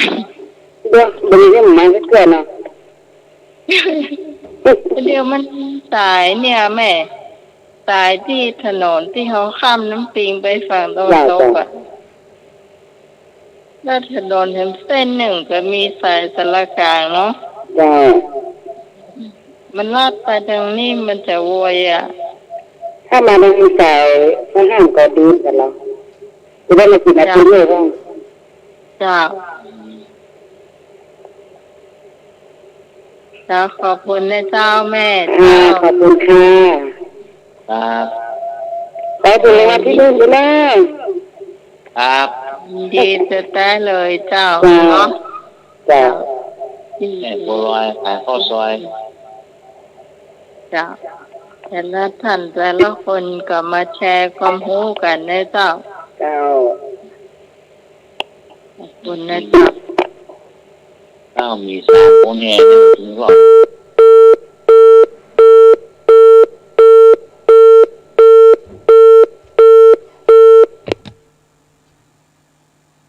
ใครจะมากินได้รักก็เจ้า ขอตอบหน่อยนะเจ้า ครับ เจ้า อันนี้คอนเซนเตอร์ที่เป็นน้ำมันรถจำนะมันแกล้งบอกว่าน้ำมันรถมันหมดน้ำมันหดมันดูน้ำมันมันก็บอกว่ามันเอาสตางค์ เออ เออ มาทำลายนะ เออ ว่าทำลายไปเอาเกี่ยวประตูบ้านเป็นพูดเหมือนมันด่าพุ่นน่ะมึงเอาสตางค์เป็นอย่างน้ำมันรถที่มันเผา ตาต่างมันจะจอดว่าน้ำมันรถมันหมดที่เลิกบอกพวกไปตัวนั้นเจ้าไม่พอ ครับ เจ้า อืมแม่ก็ มันรถหมดอยู่กันนี่นะ อย่างก็ยังรถอย่างมันไว้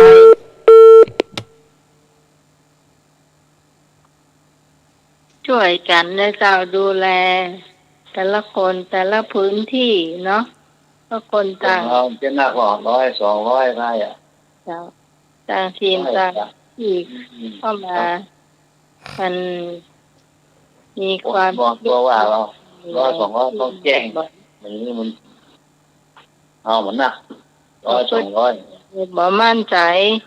ครับ มีความปลอดภัยในเจ้าต้องดูเดี๋ยวก่อนในเจ้าถ่ายรูปไว้ มันก็มีในเจ้าบางคนนี่ว่าเปิ้นอยู่บ้านคนเดียวแล้วก็ไปพยายามตีสนิทที่แน่ๆเนี่ยถ่ายรูปเอาไว้ป้ายทะเบียนรถเจ้ารถยี่ห้ออย่างเขาก็จะได้หูถึงว่าเขาจะบ่หูร้อนเขาต้องหูเจ้าเขาหูจะตายร้อนไปเดียวแล้วทำอย่างหนึ่งเนี่ยเจ้าถ้าติดกล้องวงจรปิดได้เนี่ยติดไปเลยเนี่ยเจ้า โอ้ แจ้ง สุดยอด เจ้า ครับ อันนี้พอเขาติดกล้องวงจรปิดแล้วเนี่ย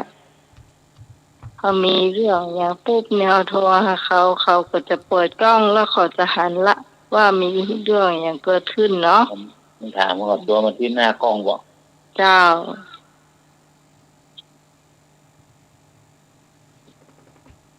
อันนี้ก็เป็นค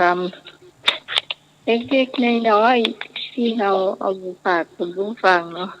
ตำบะเกาหรอกเล็กน้อยเนาะ ทำไมใครเครียดว่าเกิดกลายเป็นเครียดไปอย่างนี้ มาค่ะ3 รถ 3 อย่าง เจ้า เนาะ เจ้า เหมือนคลื่นน้ำนะค่ะมีไปตามคลื่นน้ำมาซอซี่นะครับเนาะ เจ้า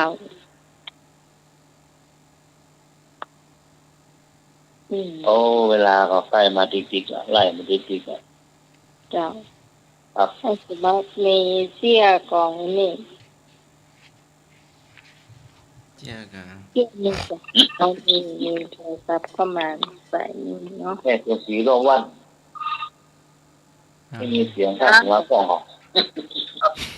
เจ้า ปัญหามีข้อหนึงเรื่องของตู้ลงในวัง เจ้า อาอย่างครับแป๊บเป้าหอกเขือไปมือเหนือมือใส่ของหอท่านี้ท่านของตู้ลงในวังวัดมังทำนะครับ ครับ แป๊กเป้าหอเขือ ไปมือเหนือของหอดไปมือใส่ของหอดครับ กระเป๋าสตางค์ ถูกต้องอันนี้มีฟังตู้ลงในวังเสาร์อาทิตย์เนาะมันเป็นที่อาทิตย์เนาะ ครับผมขอบคุณครับ ไม่ได้ฟังนะ ไม่ได้ฟังแต่ว่ามันเป็นของตุลุงทองมันเนี่ยนะ ตู้ลงของ เจ้า ตู้ลงในวังผม ครับ ที่วันอาทิตย์แบบ3 โมงถึง 4 โมงผมฟังเป็นประจำอ่ะ อ๋อ เจ้า จ้า ไปเก็บเลยครับแต่คนเอาหมดนะครับเป็นต่อปัญหาครับถามปัญหา ครับเนี่ยดีเนี่ยดีครับติดต่อไปหมด ครับผมครับ ไม่หายครับผมขอบคุณครับ เดี๋ยวไปพง แม่พงเนาะ เจ้าไอ้พงปลาซางนะเจ้า ครับ มาถ้าสมัครจะทำยัง ว่าเจอครับ ครับผม ขอถามมาเลยสักข้อนะครับ ครับ ให้กัน หาซื้อมานะครับ ครับ ได้ สอเสือนำหน้าออกไกลตามหลัง คืออย่างครับสอเสือนำหน้าออกไกลตามหลัง มีอยู่5 คสะข้าวดำหัว ำไอ้ใจเย็น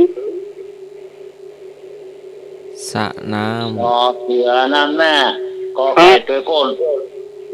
ออกไกลทุกคน เอ่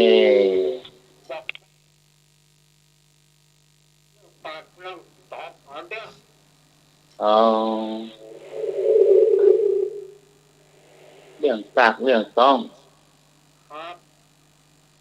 รอเสือนำหน้ากอไก่ตัวก้น ลำน้ำลง ไอ้ใจเย็น กินข้าวลำน้ำลง รอเสือโล่นตั้งหน้ากอไก่ตัวก้นไปปุ๊กใช่อ่ะ มีคนมาตอบแล้วเจ้า เสียงข้าวเป็นกระติบ สุขใจสุขใจสุขกายก่อน ถูกใช่ เก็บกับกินกันยามวันเนี่ยครับกินกับรักวันเนี่ย อย่าลืม ซุ ฉั ก น เอา เพล เผาง กิน ไอ้ใจเย็น อย่าลืมฉัน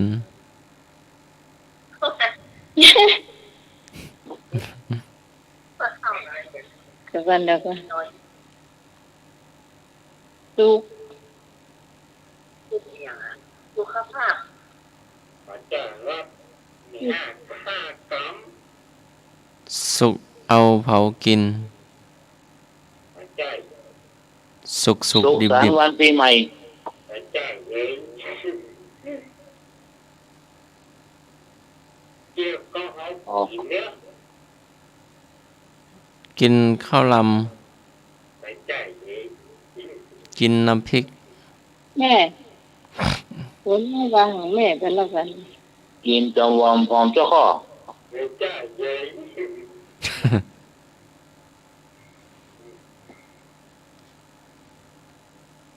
รอเสือนำหน้ากอไก่ตัวก้น ไก่ตัวก้น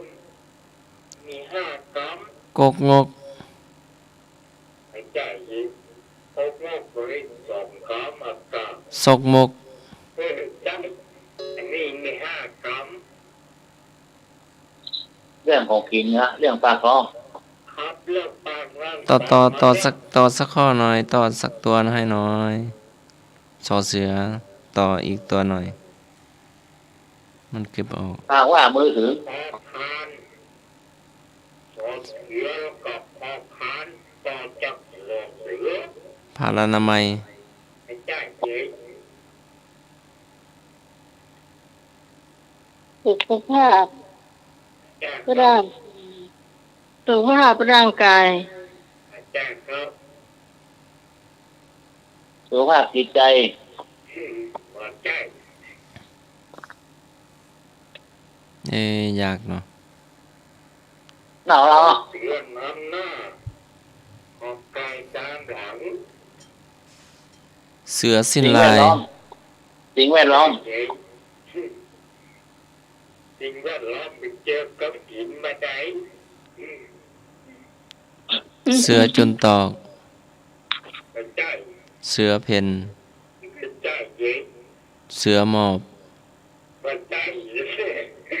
เรือหมอกรถเครื่องอากาศ รอเสือสุขภาพด้านอาหารการกินยอมแล้ว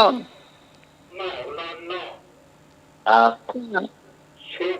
พ่อแม่ข้าวกิน โอ้โหคิด ลู ได้ ก ไง พ่อ เนี่ย มีข้าวกิน ครับ อืม พ่อแม่ข้าวกิ กลับ น แล้วกลับเหรอกลับค่อยหาเนาะ ครับมันจะอยากก็ได้กินบะไหนข้าวบะไหนก็ได้รู้ครับ อ๋อ ก็ได้ ข้าวเนี่ยไปต้มเอาไปหุง ข้าวนึ่งก็ได้ข้าวหุงก็ได้ กินกับมะม่วงก็ได้เนาะ ปลาหม้อก็ได้ กินกับแมงมันก็ได้เนาะ ครับ เป็นเนื้อมันออกหรือยัง แต่แม่มันโอ้ ตะวา ยากเสีย ออกอยู่เด้อแมงมันวัดฝาหิน อืม เออ แต่ปล่อย ที่น้อยคุณหลานหญิงเก็บได้เกินขวดที่ลูก ก็เลยปล่อยแมงมันไปละบ่ฮู้ไปไหนละปล่อยไปละ ไม่ใช่ใหญ่พอไม่มาผู้ไม่มาแม่นึก แม่งมันแม่เจ็บปวดน้อยแล้วตัวแดง ตัวแดงตัวใหญ่ แม่งมันเจ็บปวดน้อยแล้วเหลือง แม่นอ่ะ น้อยก้นมันเลี่ยม อ๋อ แต่มันคืนเนอะมัน ครับ ไม่มีใครกินมันมันขอ ครับอ๋อ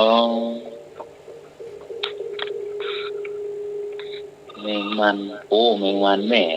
โอ้นึงนี่เก่งอ่ะ เป็นเอาไว้คุดน้ำแดงแมงมันปูนะ อ๋อ แมงมันแม่นี่เป็นจะบอกคุดเอาไว้เก็บกินหน้าฝน อ๋อ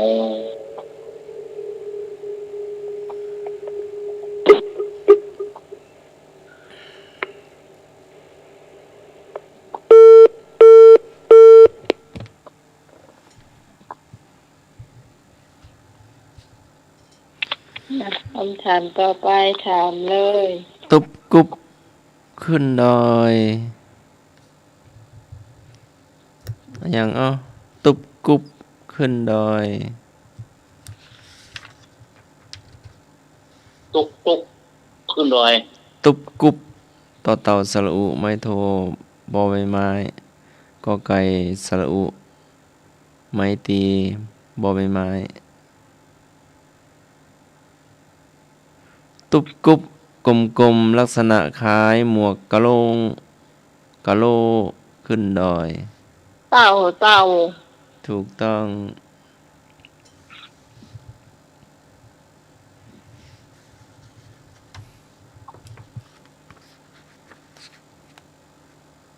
เนี่ยอ๋อตีขาเดินมาหลังคามุกกระเบื้อง เต่า อย่างหัวทั้งดินตีนสีฟ้า จะใคร จะไข่ ไก่ จะไข่ย่างเป็นสัตว์เนอะเคยบรรลุธรรมเคยเนี่ยดวงตาเห็นธรรมอยู่ เป็นสัตว์นะอยู่ในถ้ำอ่ะ ข้างข่าว ถูกต้อง ครับ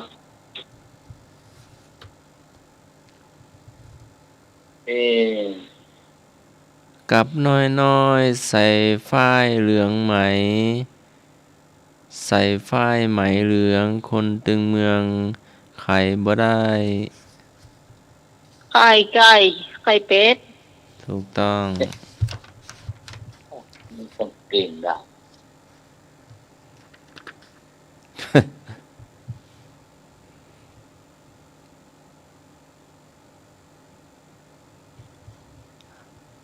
อย่าง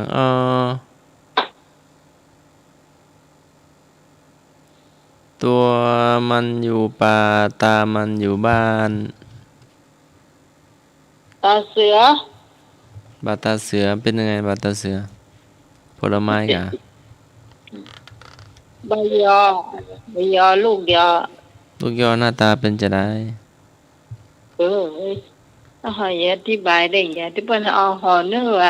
ครับมันเป็นหน่วยปลูกปลูกปักอ่ะ มรุปลูกปัก จังครับ เหมือนมะกรูดกาหน่วยเหมือนมะกรูดกา ครับมันยาวบอก เออ ดี เย็นหน่วยมันจะไปทำยัง มันยาว ยาวของมันยาวบอกมาดีนะครับ ต้นเหมือนมันเหมือนต้นกล้วยหรือว่าต้นเหมือนต้นมะขาม ต้นมันที่สูงเหรอใบอ่อนมันเอามาห่อนึ่ง ครับบ้านเราคนตั้งเหนือห้องเลยประจาเสือ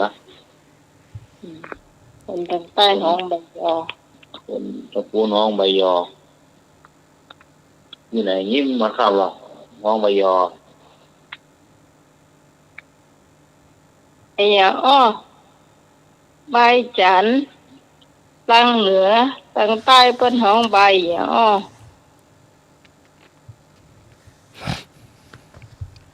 ยังมาห้องใบจันทร์คนตั้งใต้เป็นห้องใบอย่าอ้อ ใบมะกรูด ใจไอ้นึกได้แหน่ เรียกคุด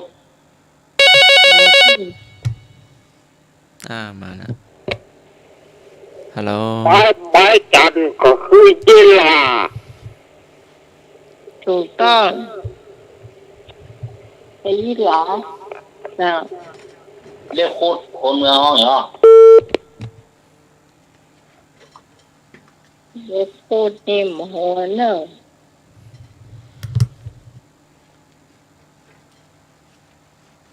ไปเรียกคุดคนเมืองห้องเหรอ ใบย่านาง ใบเล็บพูดกับใบเล็บพูดน่ะ ใบสะระเน ใบมะยม ไปเรียกคุด ใบมิดโกนปงผม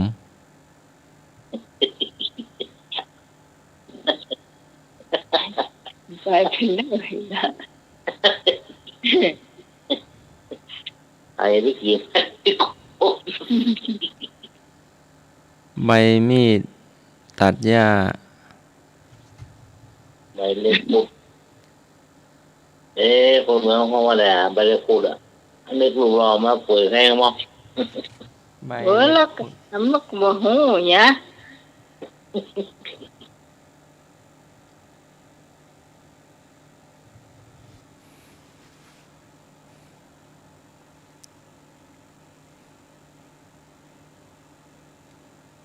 ไข่1 ฟอง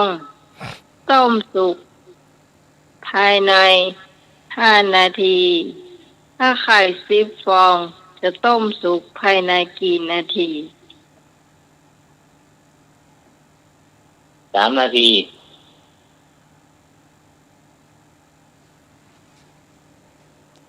บาใจ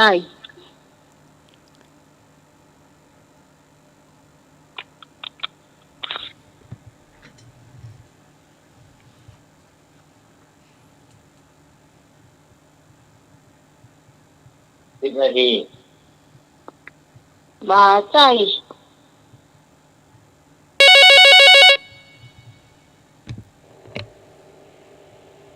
ไม่พอน่ะ4 นาทีน่ะ4 นา เจ้า ที แม่เจ้า ตอบว่าได้แม่ 4 นาทีเนี่ย 4 นาทีแม่พลอยแม่พลอย พอ4 นาที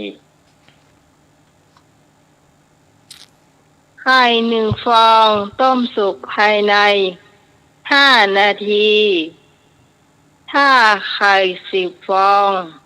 จะต้มสุกภายในกี่นาที 5 นาที ถูกต้อง ครับ อย่าไปต้มจมแก่นได้ได้โหต้มรวมมือห่างอ่ะน้อง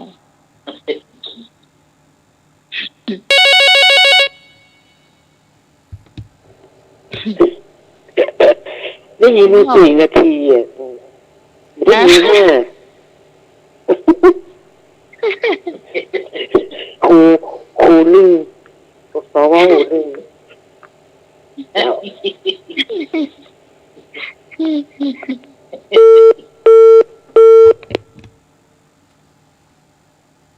ขนาดโกรธโกงนะ ก๋วยเตี๋ยวสี่บะหมี่ห้ามาม่าหกรวมเป็นเท่าไหร่ก๋วยเตี๋ยวสี่บะหมี่ห้ามาม่าหกรวมเป็นเท่าไหร่ แม่การแม่ มา การ หก แม่การข้าวซอยตอบมาแล้ว เจ้า ตรงไหน เจ้าฮะ มีมาม่าโห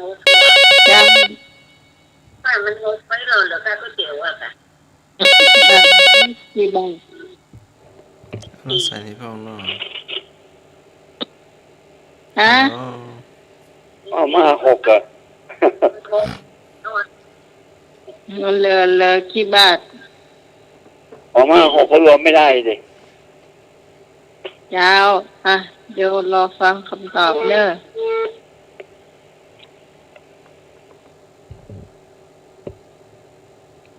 หลวงตาว่าไง มาหกตัว ตอบว่ากี่บาท ถามว่ารวมแล้วได้กี่บาท 6 บาท ป่าใจ 4 บาทแม่บอกมาดี ป่าใจ ๆ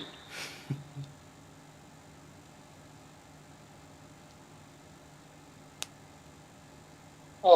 มันไม่ได้สักบาทว่ะ ก๋วยเตี๋ยวสี่บะหมี่ห้ามาม่าหกรวมแล้วเป็นเท่าไหร่ 14 บาท บาทใจ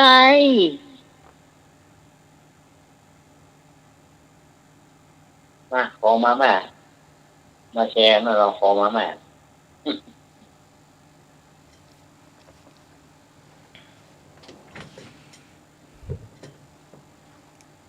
แม่บุญยังมาถูกแต่เนอสี่บาทก็ใจเจ้า มาแม่บัวลอย ไม่กล้าเข้าซอย อ่ะ ตอบหน่อยเนาะ แม่บัวลอยโอ้ฝนตกเย็นเลยลาเอาท่า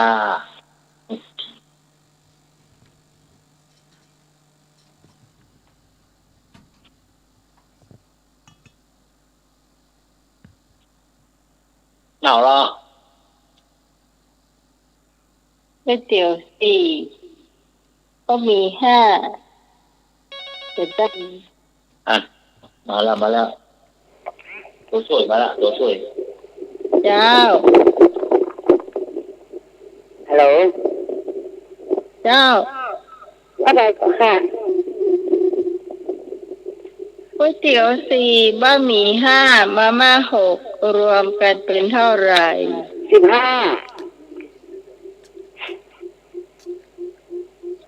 15 ว่ะ ใช่ คุณแม่มานาวนะคะ ฮะ คุณแม่มานาว แม่วัน คุณแม่ นาม านาวคุณแม่มานาว แม่บัวลอย บัวลอย แม่บัวลอย ครับ ฟัง 15ถูกไหม แน่เนาะ เจ้า น้องหมายมันบอกเลย มีคุณผู้ฟังท่านไหนจะตอบเห็นก็คนนี้หมวนป่ะคือคักดี น้องแม่ก็4เดี๋ยวก็ได้ละ15ก็ไม่ใช่14ก็ได้มันเหลือกี่บาท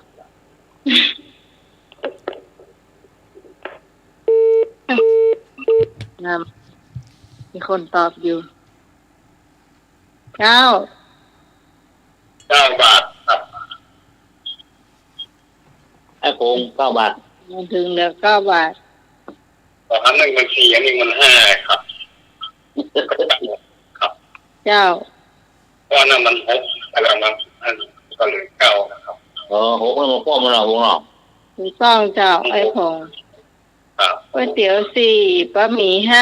5เจ้าจะเป็น9 บาท โอ้ มาม่ามันหกไปหาก็เลยได้กินสักกำเจ้า หกอีกอ่ะ เจ้า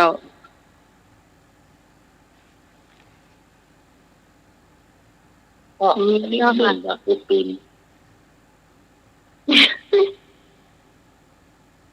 หรือว่า6 บาทหรือว่าโค้มไปเนี่ย มันหกไปหามันได้กินไหนอากาศ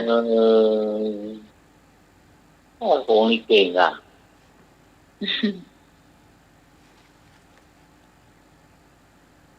ท่านสมัครถามต่อเลย สุกแดงแดงสุกแดงแดงอย่างเนาะสุกแดงแดง ลูกแดงแดงลูกแดงแดง ก็ ท้อก ระเพาะ ท้อ ลูกท้อยาง เลยกระโรก ยาง เลยมังคุด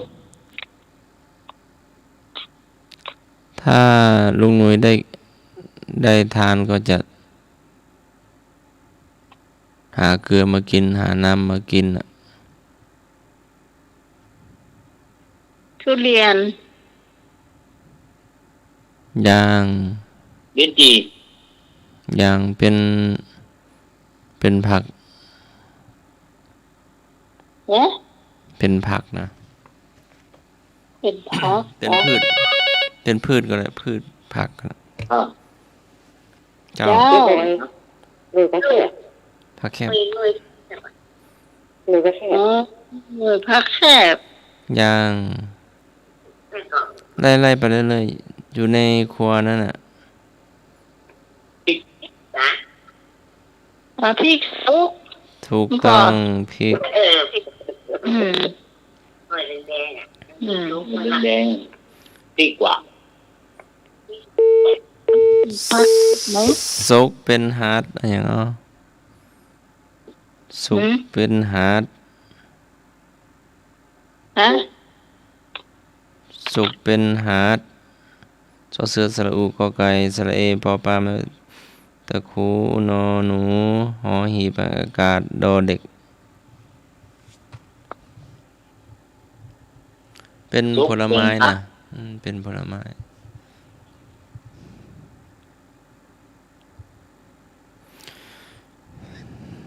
บากล้วย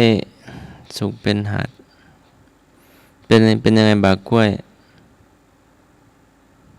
ฝรั่ง กล้วยใต้หรือว่าจะได้ ฝรั่ง บากล้วยนะ อืม อ๋อบ่ใช่ ห้องบอกกล้วย ภาคกลางเรียกว่าบะฝรั่ง ครับ มันหัดจะได้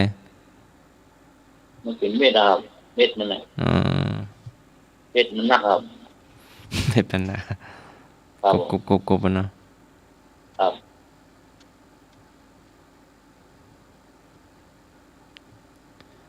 เดี๋ยวตักกระเต็น อ้าวมาละ บะเป้า ครับ เจ้าว่าใดเจ้า สายมา ท่านสมัครกับทายแล้วก็โหจักอ่ะบักสีดา ฮะอะไรนะ แม่อย่าง ไร ไร หมูจำมอว่ะ คนไรบางคนจะ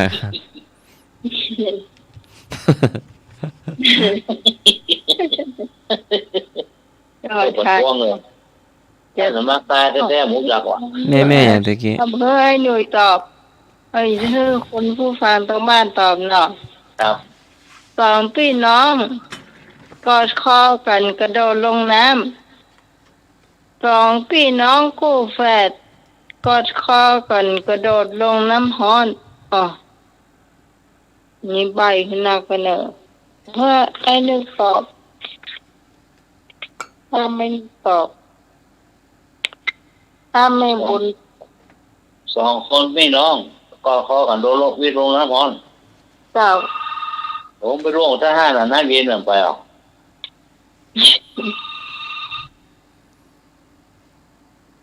เจ้าเจ้าเออ ไม่แดงก็โป้นไปละ มึงมาป้นไปแล้ว เจ้าถูกต้อง โอ้เก่งได้เลย ก็ มามืดจะได้โล อ่ะ ได้รู้ก็ให้ดังนะมันรู้นะไม่ เขาเอาวิทยุเครื่องใหญ่กับมาฟังอ่ะ ครับ เรื่องใหญ่ก็บอกได้ดีใน โอ้ เอ้ย ตามลงไว้ทุกก็ ทุกก้า อ้าว เจ้า ถูกต้องครับเอาไปห้าไม้เนอะ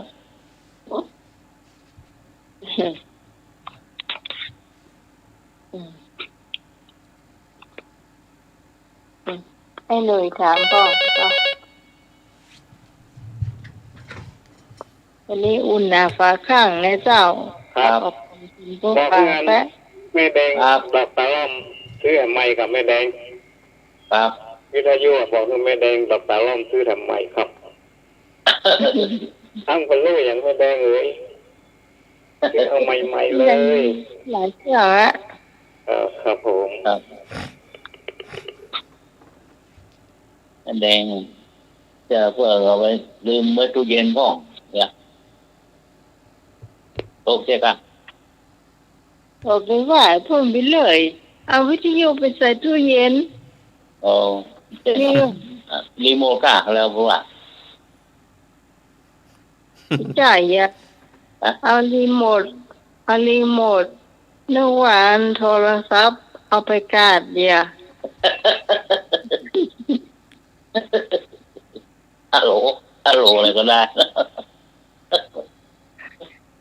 แต่เอาโทรศัพท์มาโทรกลายเป็นรีโมทไปอ่ะ อันนี้เอาไปท้องฟังนะ แดงจ้างว่า อืมฟังลูก ฮัลโหล ฮัลโหล เจ้า ครับผม ฮัลโหลว่าเลยอยู่หน้าไม้ละ ครับ อะไรไว้ไม่เป็น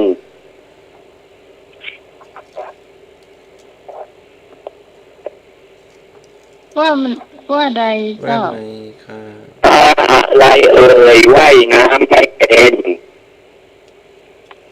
ปลาวาน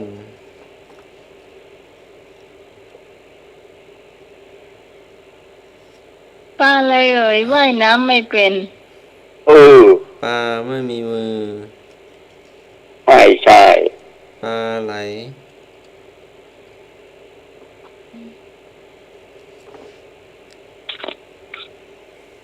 ป้าอย่างว่ายน้ำหรือจ้าง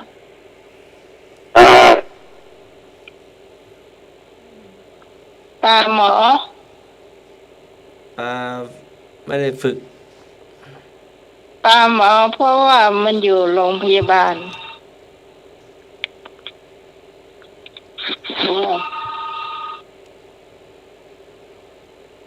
ป้าอย่างว่ายน้ำหรือจ้าง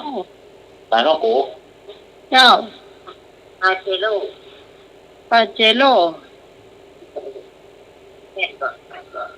ปาเจโร่ถูกก่อนฮัลโหล เป็นรถโดน ขออภัยค่ะหมายเลขที่ท่านกำลังติดต่อไม่สามารถติดต่อได้ในขณะนี้ เออเออ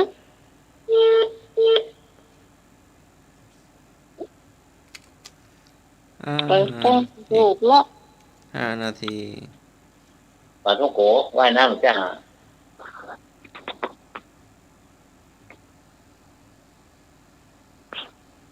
เจ๊ป่าย้ายหนุ่ยว่าตะคืนน่ะเนี่ยมันโดนไม้หน้าสามน่ะ โอ้โห อ้าว เรียกว่าไม้ที่โยมพร เจ้า ใช่ครับ ว่า ขึ้นตายแล้วถูกประกาศปาจิโร่มันติดแต่ถนนเลยครับ เจ้า ไปนะครับ เจ้า อันยังก็ ครับขอบคุณครับ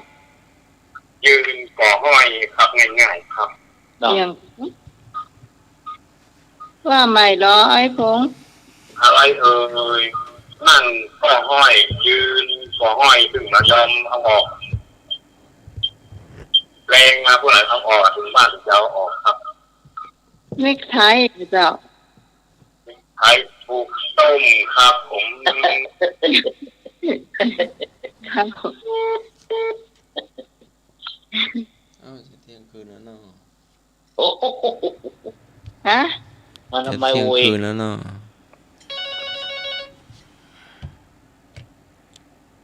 ฮัลโหล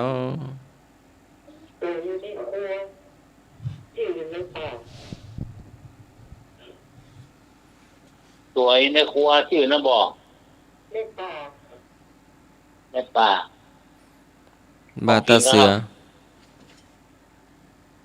ตัวอยู่ในครัวกะ แมวขูดมะพร้าว แมวอยู่ในบ้านเนี่ยแมวอยู่ในบ้าน บางวันก็ เกิดอยู่ในป่า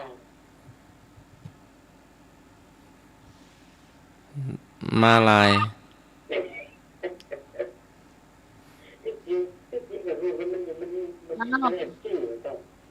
ระต่าย ตอบครับ เจ้าตอบว่า กระต่ายขูดมะพร้าวครับผม เฉลยก็แล้วจ้ะ โอ้เอาตั้งหลายเลย โอ้ถูกต้อง ได้ตั้งหลายเรานี่ มาหันป้าคำถามสุดท้ายเจ้าคำถามสุดท้ายเนอะนี่รู้สึกว่านักในเจ้า ครับ อยู่กันจนจบรายการทั้งที่อากาศเย็นเมื่อตอนนี้นะครับ ใครจะเป็นคนถามท่านสมัครก่อน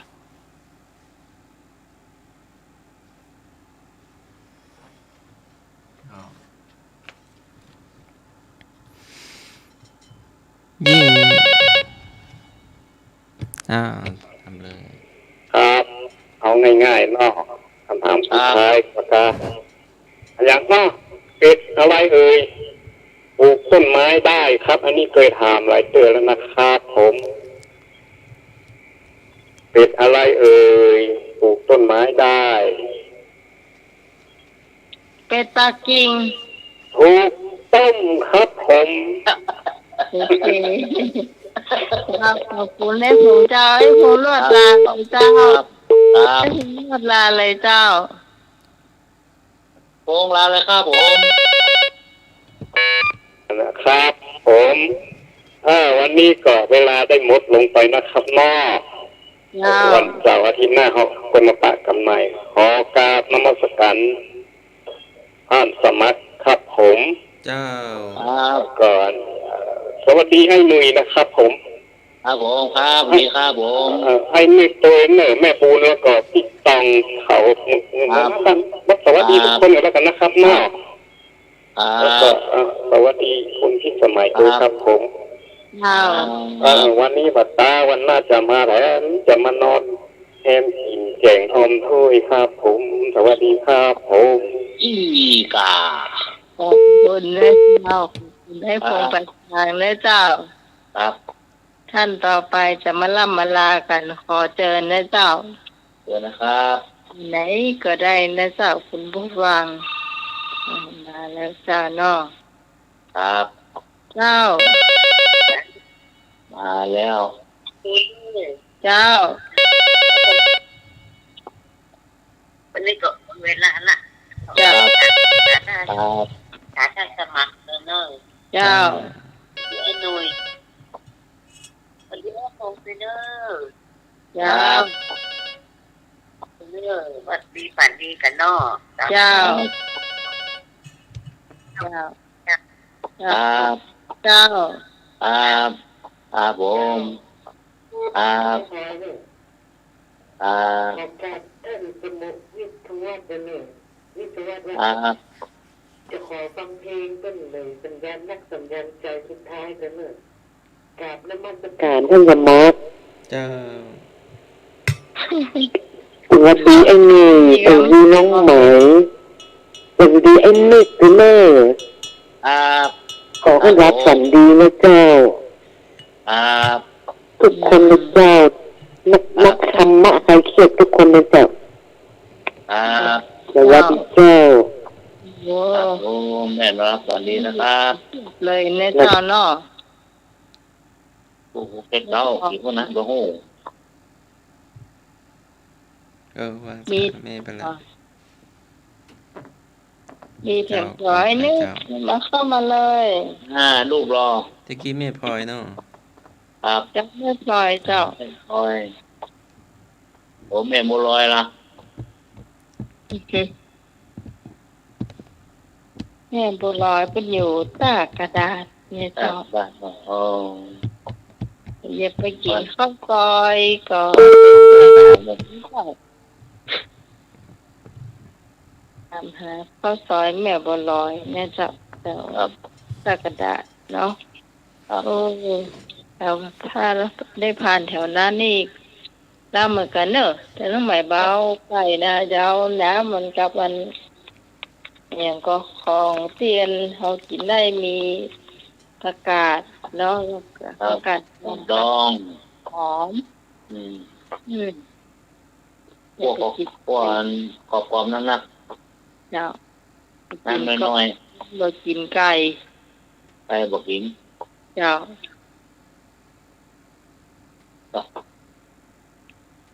ย่างบนเป็นอะไรกับหมู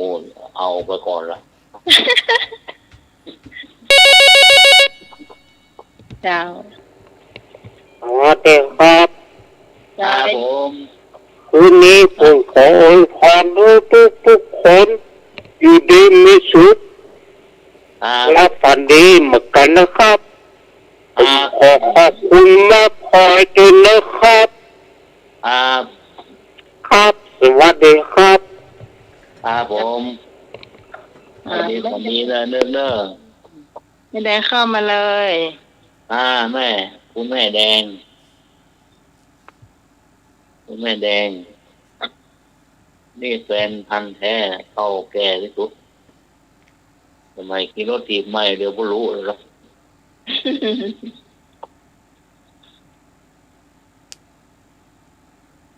ไม่ได้เข้ามาเลยเจ้า ครับ เที่ยวไปเที่ยวมาจ้าหรือต้องหารีโมทอยู่กันไม่ได้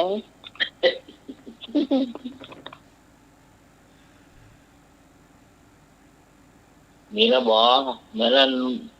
คือ เด็ก ใส่ ชายหนุ่ยลานะครับ เจ้า ครับเวลาก็เวรแล้วเนาะเที่ยงคืนแล้วครับผมครับไหว้ศาลท่านพระครูสมุวิศวะครับผู้เมตตาครับไหว้ศาลท่านอาจารย์สมมาครับผม เจ้า ครับไหว้ศาลพระเป็นลูกทุกท่านทุกองค์ครับผม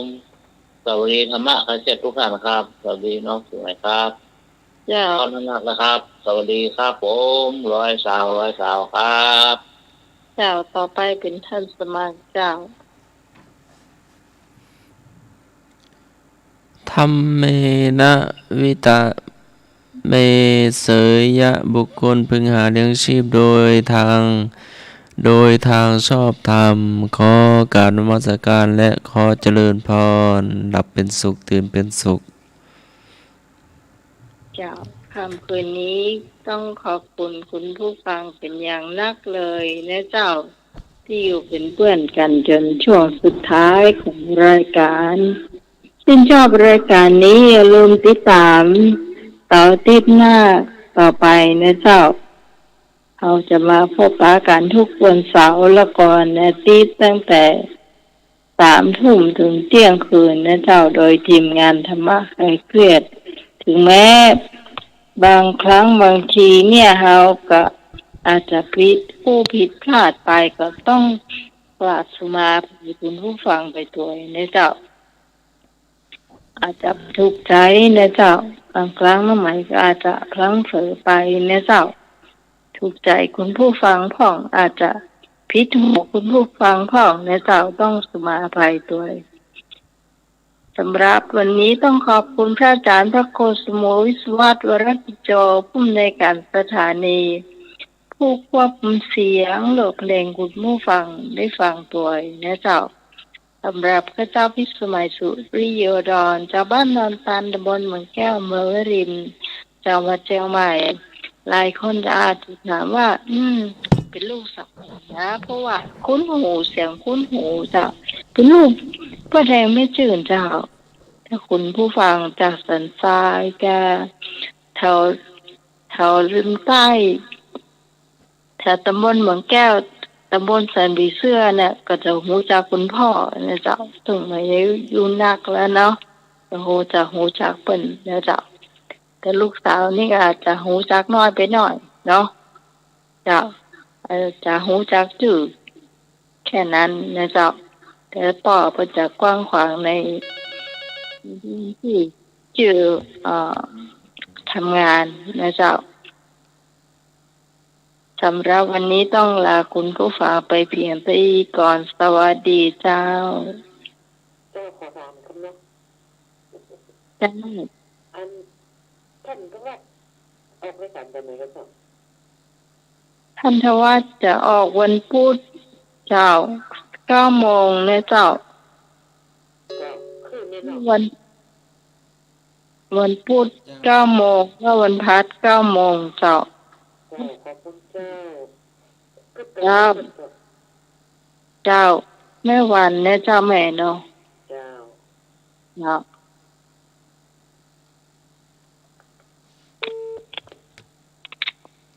เพิ่นอาจจะบ่ได้อู้เป็นภาคภาษาไทยเนี่ยเพิ่นบ่ได้อู้ภาคภาษาเมืองเพิ่นอาจจะอู้เป็นภาษากลางเราอาจจะฟังแล้วมันบ่ชินหูเนาะแม่อาจจะแม่นกว่านี้ฮะแม่นกว่านี้ฮะเนาะจริงแล้วก็แม่นแล้วเจ้าเนาะ